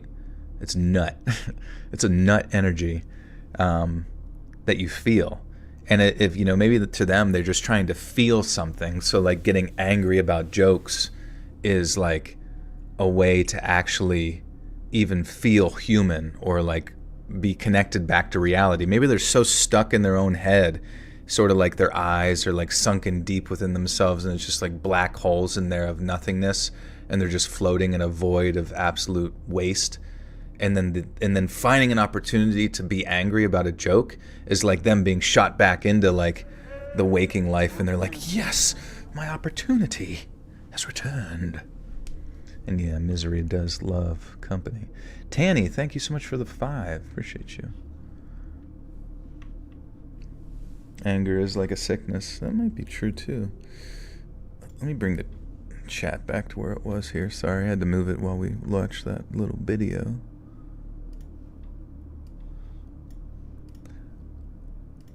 I don't know, but it is promising that people are like not caring as much lately.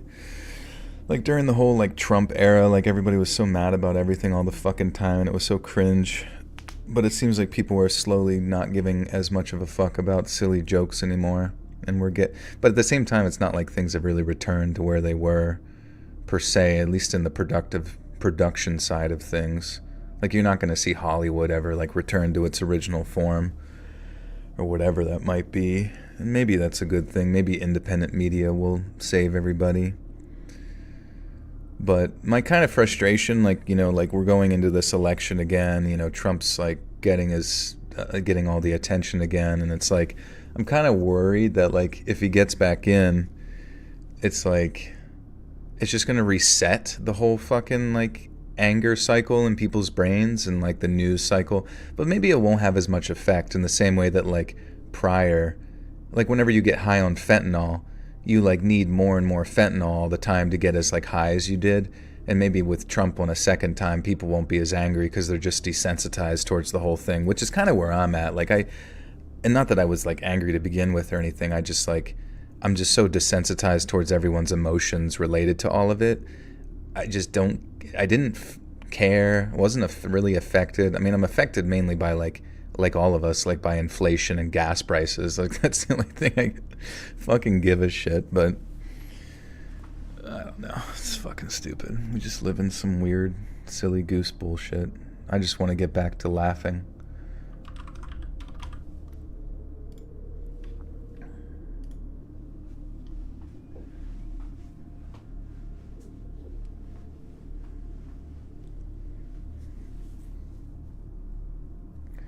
An UK Prime Minister thought it would help him identify with people by saying his parents couldn't afford Sky TV. My parents couldn't even afford Sky TV. I don't know. Politicians are just like robots to me anymore. Like they're just up there like trying to relate to people, but they're like mainly AI, so they don't really know what to say. But it's just weird. It's like they're in a position of power. Like it's like lizard folk, you know, trying to like, okay, what are they into? They have to, whenever it's hot outside, they need this thing called air conditioning. Ah, fascinating. Write that down. We'll make a air conditioning joke.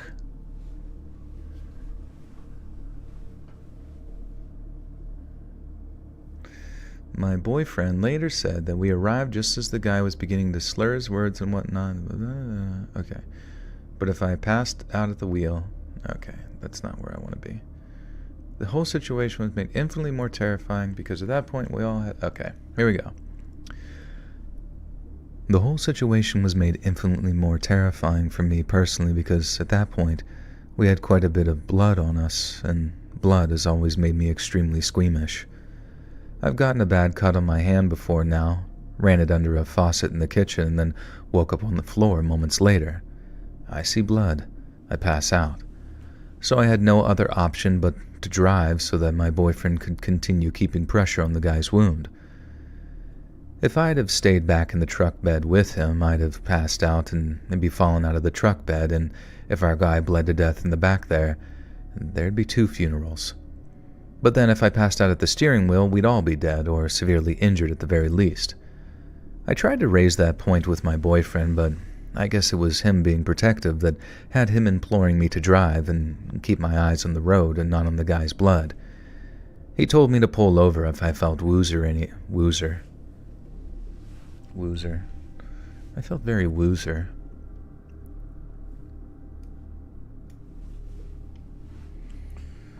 If I have merch, I'm in the market for a new hoodie or shirt. Yeah, it should actually pop up now in like every new video. I don't know about live streams, but like you can actually promote products now via Spreadshirt. But the link is in every video. The shop.spreadshirt/.penis.letsread.com. I forget what the link is specifically, but it should be within there. And there's some pretty cool. I need to get some new designs though.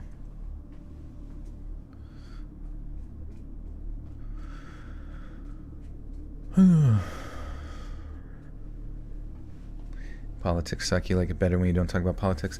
I think that's what I mean, I've talked about this before, and I'm sorry to like just keep going back to it, but it is kind of cathartic for me to discuss it, because I feel like for a while, like so many people were so sensitive to things all the time that you like couldn't even discuss it without being called like a fucking. You get people on Reddit being, you're a right-wing Nazi because you're not a communist like me. And it's just like, shut the fuck up, dumb idiot. But yeah, it's like back in, so I'm 34, right? And like when I don't remember a single fucking time, bro. Like I don't remember a single time when I was like in high school or college where like anyone even gave a shit about politics. Like people who talked about politics tended to be very passionate about it, and they tended to be nerdy, you know what I mean? They tended to be nerds. That was a nerdy topic to be into, like local politics, federal politics, geopolitics, like all that kind of stuff. And now it's like around the Trump era, it became like this sort of like pop culture thing where like everyone's got to like have a say in it. Everyone's got to have a thought about it. But not everyone, when you have like a cursory knowledge of things, it doesn't mean that your like opinion holds any value. It's usually just like repetitious nonsense that you heard from somebody else or whatever, which is fine. You can think that way. I don't give a shit. But it gets very annoying, the repetition of it. It's like boom, boom, boom, dumb opinion, dumb opinion, dumb opinion, dumb opinion, or worse, the same opinion, the same opinion, the same opinion as someone else. And I don't remember that. I remember like when I was in high school, when I was in college, people were just having fucking fun. They didn't get, and that's not that, some people would say that's not a bad thing, but what I'm saying is like now it's such an oversaturation of opinions and thoughts on geopolitical matters that people don't even realize that they're not actually making any changes on anything. Most of the time, their opinions kind of like just like conform with whatever like the hive mind is like moving towards, and you tend to actually just be more of a group of people who get easily manipulated by whatever is presented to you on social media or generalized mainstream media. So it's not like you have a bunch of people that are more civically engaged and intelligent and using critical thinking skills. You just have a bunch of like drone bees like repeating the same fucking nonsense over and over again. And it's like I would much rather just have a bunch of like 20-year-olds who just trying to get fucked up and have a good time. Does anyone watch Dad of the Internet? No. Slaying P. P Slayer had a t-shirt that said P Slayer on the back. I would say politics has its benefits. I learned how to be more open-minded from it. Yeah, for sure. There's a lot of, intellectually challenging concepts within it. I guess I just get frustrated watching other people get frustrated with other people's opinions. It's like you can't control other people's opinions. It can be frustrating to hear a bad idea from time to time. I'm like I said, I'm a D1 hater. I'm going to talk shit. But it's like the ones that like always the weirdos on Reddit who like and Twitter who always equate everyone's fucking opinion to like hate speech or the end of the fucking world, or like by you even espousing an association with this party or something like that, or a thought on it, or even worse, deviating from another party, it means you're a fucking danger to society or some shit. Like, that's about the most like brain dead fucking nonsensical perspective you could ever take, because all you're doing is committing a nonstop, never ending logical fallacy where you reduce everything to Hitler, or you reduce everything to an enemy, you know, and it's like you never actually get to know your opposing perspective because you never take a second to consider them even human. You know, it's just constant. It's like you're using these dehumanizing means in the name of good. It's like the worst possible line of like thinking. It's so strange. Yeah, we should celebrate the freedom to disagree, and we should like not presume that if, you know, another side gets their way or even is able to espouse their ideas, that it's going to result in like fucking the end of the goddamn world. Like, it's just like that. Like, talk about not being able to like think or run variables through your mind. It's like, how can you just, how, like, do you catastrophize everything in your existence around you? You know what I mean? I don't know, Joel. That sounds like insert group I don't like talk. That's true. It's true. I could potentially be the biggest danger to your life you've ever known because I said words. Yeah, Kanye is weird, man. I mean, remember, wasn't he like running a church and stuff? Whatever happened to the church stuff?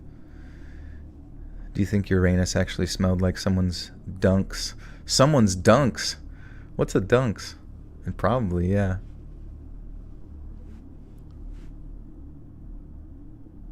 Still riding off that dumb video made by that guy making a lame hit piece on Wendigoon. Dude, I watched like all of those. That was like my bit. Like, I saw those pop up and I like got hooked on it. I was just like, because that guy was like the low, it was almost, it was to me, and I feel like I was the only one that thought this, but that guy, whatever his name was, I don't even remember, like in Scare of Shadows or something like that. It was like he took all of the personalities of all of the commenters on the r/YouTube drama subreddit and put them into an AI algorithm and told the AI to make the most meme, like, nonsensical fucking joke of a character ever, and then I will manifest that on screen. And I genuinely thought that that's what he was doing. I thought he was doing a parody, because like all of his accusations against Wendigoon were just like, Wendigoon was hanging out with this guy, and this guy took a poop in a toilet. It doesn't make a lot of sense now, does it? That starts to make me think that Wendigoon might actually be a danger to society. And it was just like, I like all of these like arguments that were so easily picked apart while like choosing every possible commentary. You don't go at, like, if you're going to go after the commentary YouTuber community, you should anticipate that you're probably just going to, you know, you're just like basically going to turn into a content farm for them, because that's all they do is just like farm stuff. Yeah, Buckingham's video on it. I did see some of Buckingham's stuff, but I mean, at the end of the day, they're all going to say the same things. You're going to arrive at the same perspectives. You just, you know, it's weird, you know, because it's like, what do they hate Wendigoon for? What did he do? He's literally just chilling. It's not like he's, like, sure, he's Christian. Sure, he supports the Second Amendment. Sure, he's not a big fan of the fucking government. But who the fuck is, bro? That's the one thing that I don't understand about the left and right, is that they both don't like the fucking government, but they never seem to like agree. I don't know. I don't know. It's so odd. But that was the weird thing to me, is that like observing that kid who was trying to make this hit piece on Wendigoon that made no, that was the thing. It felt like when you walk up to like a schizophrenic guy underneath a bridge, and he's telling you in like the most like lucid manner possible. He's like, hello, how are you? And you're like, hey, homeless guy under a bridge, how are you doing? He's like, I'm doing great. Did you know that I'm actually a direct blood relative of the Queen of England, and I am in fact the true heir to that kingdom? You're like, oh, and you just immediately know where this conversation is going. You're like, okay, this guy could potentially stab me in the eye at any moment here, and he would have gained my trust during that process because he seems like his body language is normal. It all seems like it's fine, but it's clear that some gear is just like not quite clicking appropriately, you know. It's while also crying about him getting a false accusations. Holy shit, dude. Elate. It came up without even the twerk popping up for it, but I will twerk for it when it pops. But holy shit, Elate. Thank you so much for the big hundo dollar. Where did that come from? Holy shit. Love your videos, bro. Thanks for all your effort. You're welcome, my friend. Thank you for the... Thank God I stayed on late there. Thank God I took this for 4 hours. Oh my God. Now we wait to shake my ass in conjunction. In 3, 2, 1. Well, at least the notifications are popping up there. Is that an OBS error? I think so. It's like sometimes it comes up appropriately when they donate it at that moment, but then there's also like a delay. Sometimes it comes up with the delay of the OBS, or whenever the OBS finally does it. Oh, there it is. I wish it was sooner, so I could do it like on cue. Elate, that's a good name too. Thank you so much. Seriously, holy shit, that's big. Big. What, I think you were talking about Bigfoot? Yeah, the whole video. Bigfoot made a hit piece on Wendigoon. He's sick of getting called out. Wendigoon thinks he's some hot stuff. But thank you again, Elate. Really appreciate that.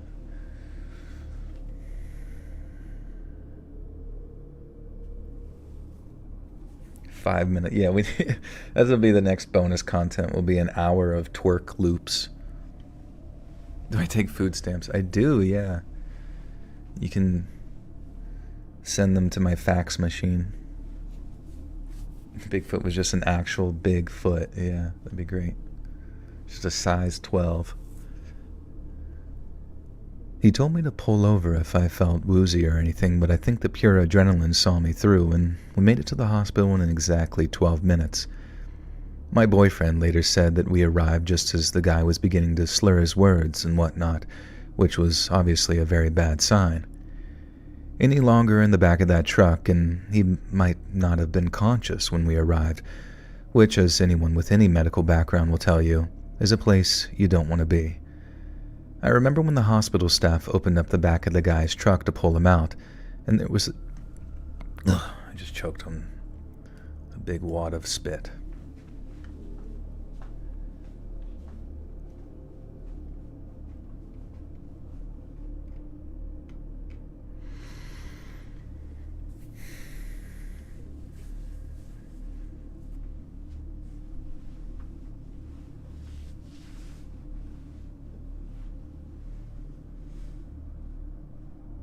Did you know they don't have ranch in Japan? I would die. Really? Is it like illegal or something? Oh, yeah. Remember I don't know if you... I was watching the video of... what the fuck's her name? It like popped up in like from fitness videos. Lean Beef Patty. She went to Japan and she said that it was kind of a pain in the ass because they don't allow you into gym... Or like tattoos bigger than 6 inches are illegal. Which is weird, and that they don't let you into gyms if you have tattoos or something larger than that size or whatever, and that people that see you with tattoos tend to ignore you or avoid you because tattoos are kind of taboo tattoo.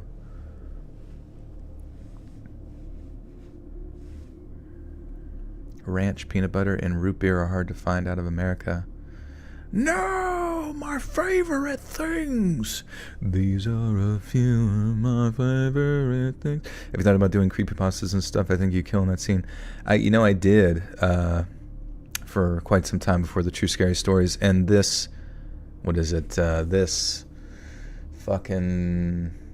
Not this Monday, but the next Monday will be a compilation of a bunch of creepypastas that I narrated on the bonus content. So if you become a bonus content, there's quite a bit of that. Holy shit, another big old freaking dono from a late with the 20 gifters. 20! Holy hell. 2. Man, that's like everybody in the chat, pretty much. Thank you so much, Alate. 2. Melania, Blade of Michaela. Max Wolf. Sarah Ransom. Sassier Gnu. Code Fairy. Hazel Oldham. Chronic. Shana Frijanok. Frojanic. Leonardo Di Stefano. Shanti Times. Shanti. It's a she Shanti, sorry. Alana Jane Alvier. Kimmy Crypto. Melissa Milgram. Chris Nopolis. Marisol. Terry Para. Fuck, I got lost. It jumped down. Wait, where was I? Terry Para. Daniel Cage Bine. Linda Yi U123. Tiffany. And Neko Skrilla. Thank you so much, Olay. That is very kind of you. You guys all have access to bonus content in the bonus content playlist. Thank you again. I like my American-Japanese family. I don't know my family in Japan, but I know they hate the American side. Oh, that's funny. Yeah, Japanese people don't like other people. Like, I always talk about, like, American racism, but, like, Japanese people are, like, racist as fuck. Joel, would there ever be a live stream where you collaborate with other narrators, but with a twist? You all share you're all naked. You all share your own personal scary stories. And that would be fun. Yeah, do, like, a little thing. I guess I would share some of the weird emails I've gotten and stuff like that. You get a membership, and you get a membership. Mischievous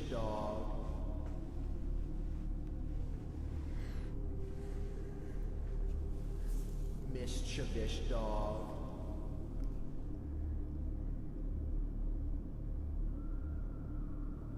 Mischievous dog.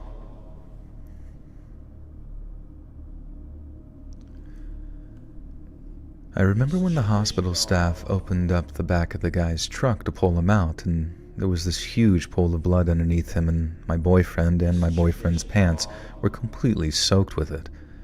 Once the injured man was safely handed over, we drove his truck back to our campsite and ended up having to watch his dog as we tried our best to have something that resembled a normal evening again, which was obviously impossible. The next morning, the guy's brother showed up to collect his things and thankfully told us that he'd survived his ordeal and was going to be okay. It was deeply emotional. If you've ever had someone thank you for saving their life... If you've ever had someone thank you for saving the life of a loved one, you'll know how intense and humbling and experience.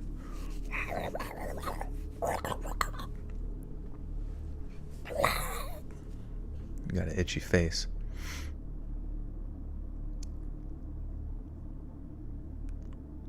Can't crush on me anymore. Lean beef patty is way hotter than me.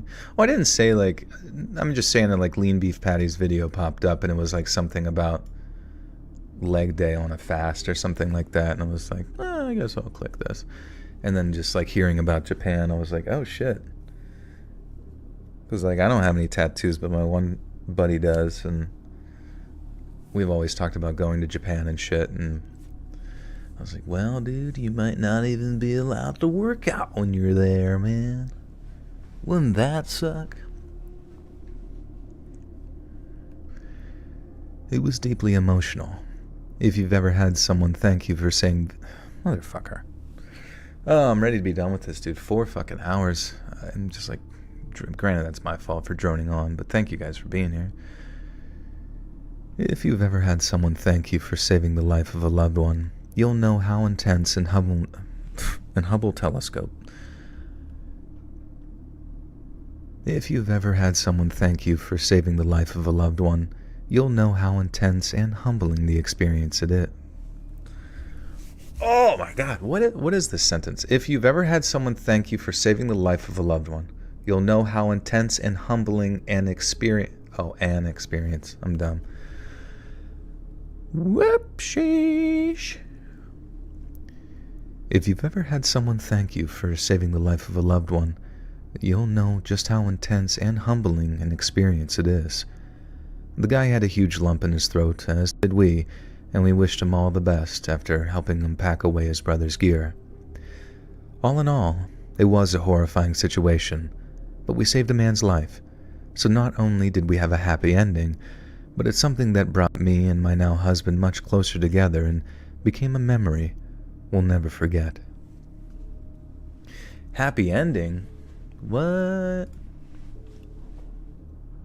Okay. Last story before I jump off a bridge. Is the Hubble telescope still in, like, can you just go in there and look through? What's like the new telescope they use that's like a satellite in space? What's that one called? Oh wait, the Hubble telescope is the satellite. Didn't they get a new one though? A new iPhone? There's always a goddamn new one. It's got over 100 little mirrors in it.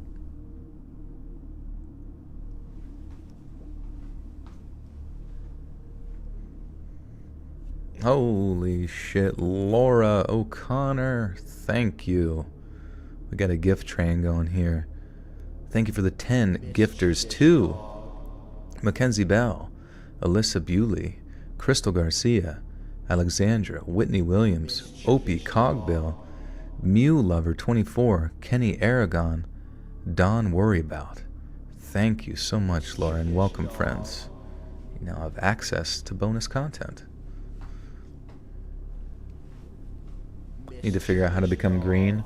Well, it's becoming a member, but I think you also have to turn it on, maybe in this your Google account settings or something. To be honest with you, I am not completely sure. Mischievous dog.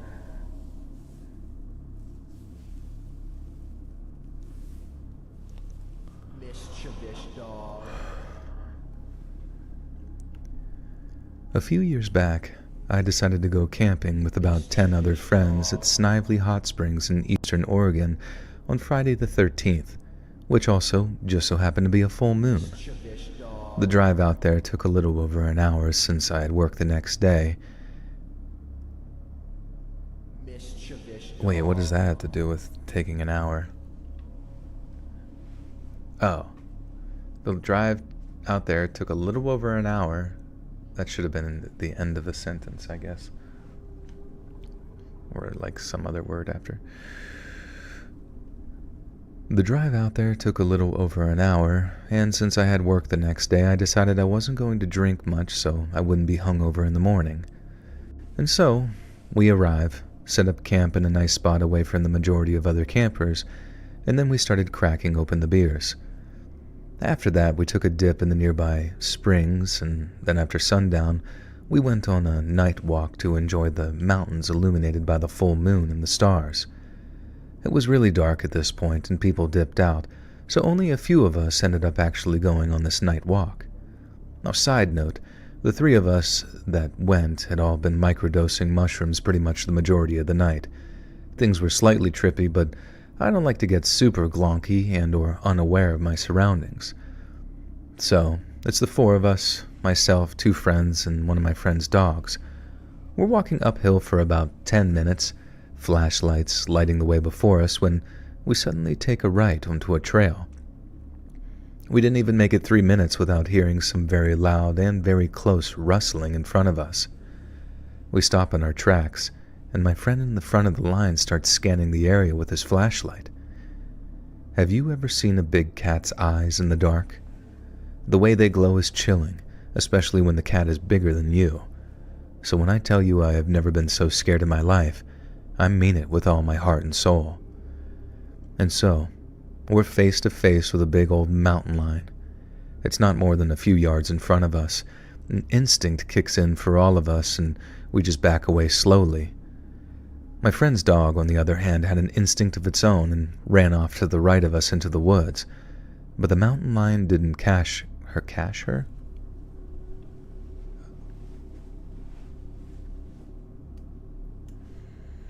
Hey, Laura O'Connor, thank you for the big 20 Canadian. Supercalifragilisticexpialidocious. Even though the sound of it might poop a bit atrocious. Thank you, Laura. Thank you.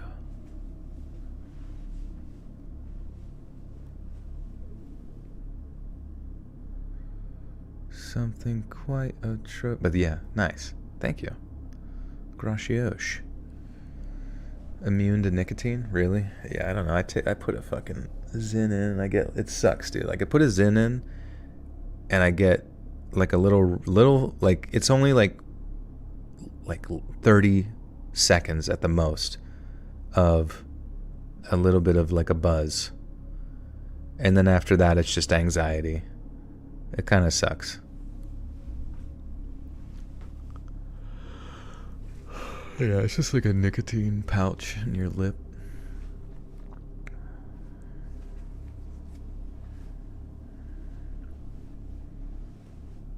Apparently it has a lot more than the nicotine gum. I guess the nicotine gum is quite a bit less nicotine, where the Zyn is like actively trying to get you addicted to it. Not that I feel like I'm addicted, I just put 4 in at one time so that it's like you get so addicted that it just like resets, like Pac-Man.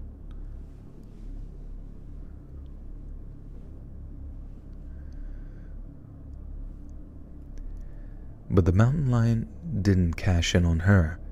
It kept those glowing eyes glued directly on us. We continued to back away until we can't back away anymore, and sure enough, we see the dog is right next to us, in which case, what had we heard running up behind us? We shine the flashlight and holy crap, another freaking mountain lion. Only this one we figured was her baby. On the other side of the fence was someone else's campsite, and we had no choice but to turn around and jump it. We got the dog over first and then jumped it and ripped all of our clothing in the process, with my friend cutting his leg pretty bad. And so, we're in someone else's campsite on Friday the 13th under a full moon in the mountains, tripping on some shrooms, completely lost. We don't know where the people are, but we don't care. We got into their unlocked car and honked the horn for about a minute to scare off the cougars. We made sure to clearly yell and let any and everybody around us know that we weren't robbers and that there were cougars close by. We got out after a couple of minutes and were pretty weirded out that nobody came out to check on their campsite. My friend swore that she could hear someone screaming or trying to scream, but her boyfriend, aka friend boy, aka friend boy? What?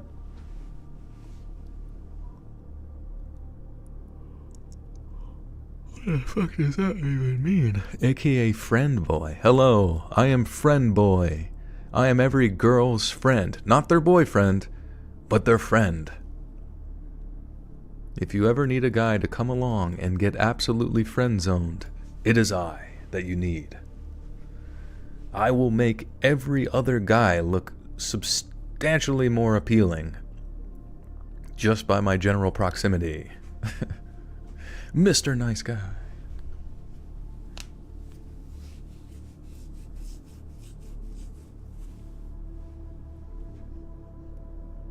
Gentle friend zoned. When you absolutely powerbomb somebody in the friend zone.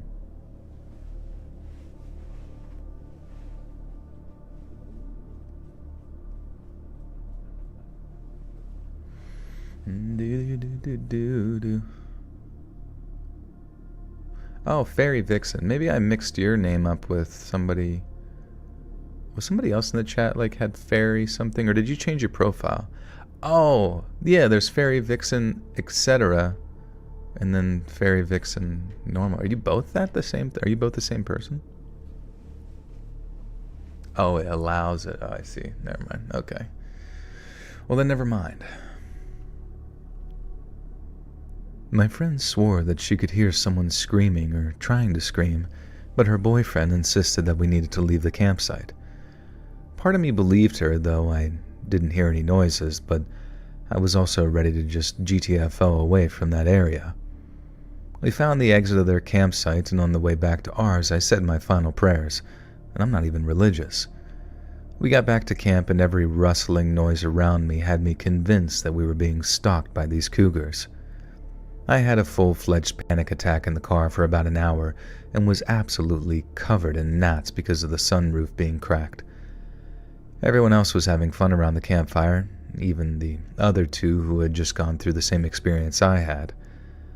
I was hungover as all hell the next morning, no-showed my job, and got fired when I got back into town, actually, which sucked, but I didn't give a single F. I was just happy to be alive. Righteous. Freaking righteous, dude. I'm surprised that, like, the cougar didn't make any noise or, like, come after them, but I don't know. And, like, they were, like, I don't understand. They were, like, in between the baby cougar. You think that would have made things, like, way worse. And especially if they ran. And what were the dog ran, but it didn't go after? I don't know. It's just weird.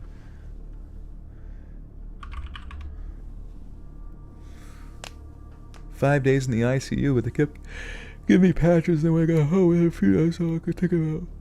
Wait, what'd you go to the ICU for?"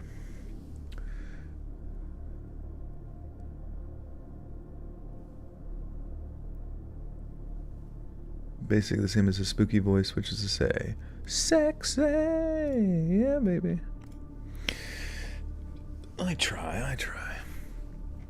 Alright, let's read this outro. You guys gotta think of something wicked funny for me to say.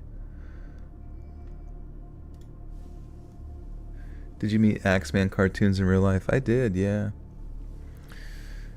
He's a Bostonian-ish. He's a masshole.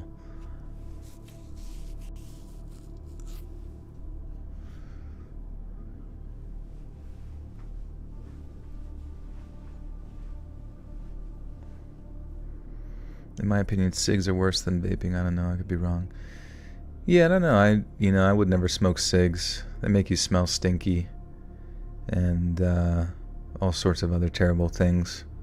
Cancer being sort of bad, But I don't know. I'm curious about the Zyn, nicotine pouch type thing. Like, obviously, it's not as carcinogenic. The thing is, I have no idea. It's definitely not like you inhaling fucking smoke into your lungs to receive your nicotine. You're just getting it through, like, absorbing it in your blood vessels in your mouth or whatever. Am I friends with Axeman? I am, yep. We're homies.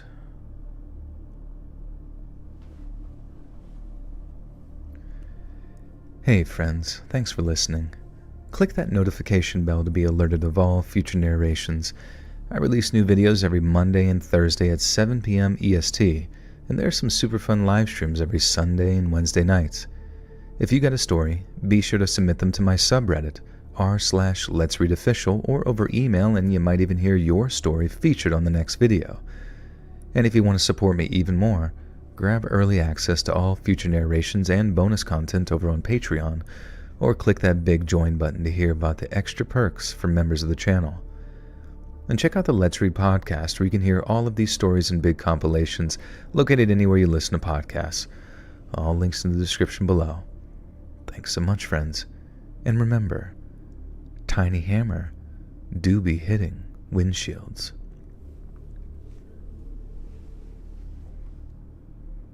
Auf Wiedersehen. Thanks, guys. Yeah, thanks for coming. Thanks so much for the support. Thanks for all the donos and subs. And holy shit, another fucking giant donation. I will get ready to fucking twerk for that.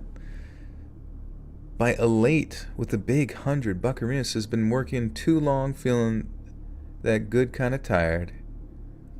Get some rest. Have a great day, everyone. Thank you so much, Elate. Really appreciate you. You're goated with the sauce. You've received goat sauce shirt. Here it is.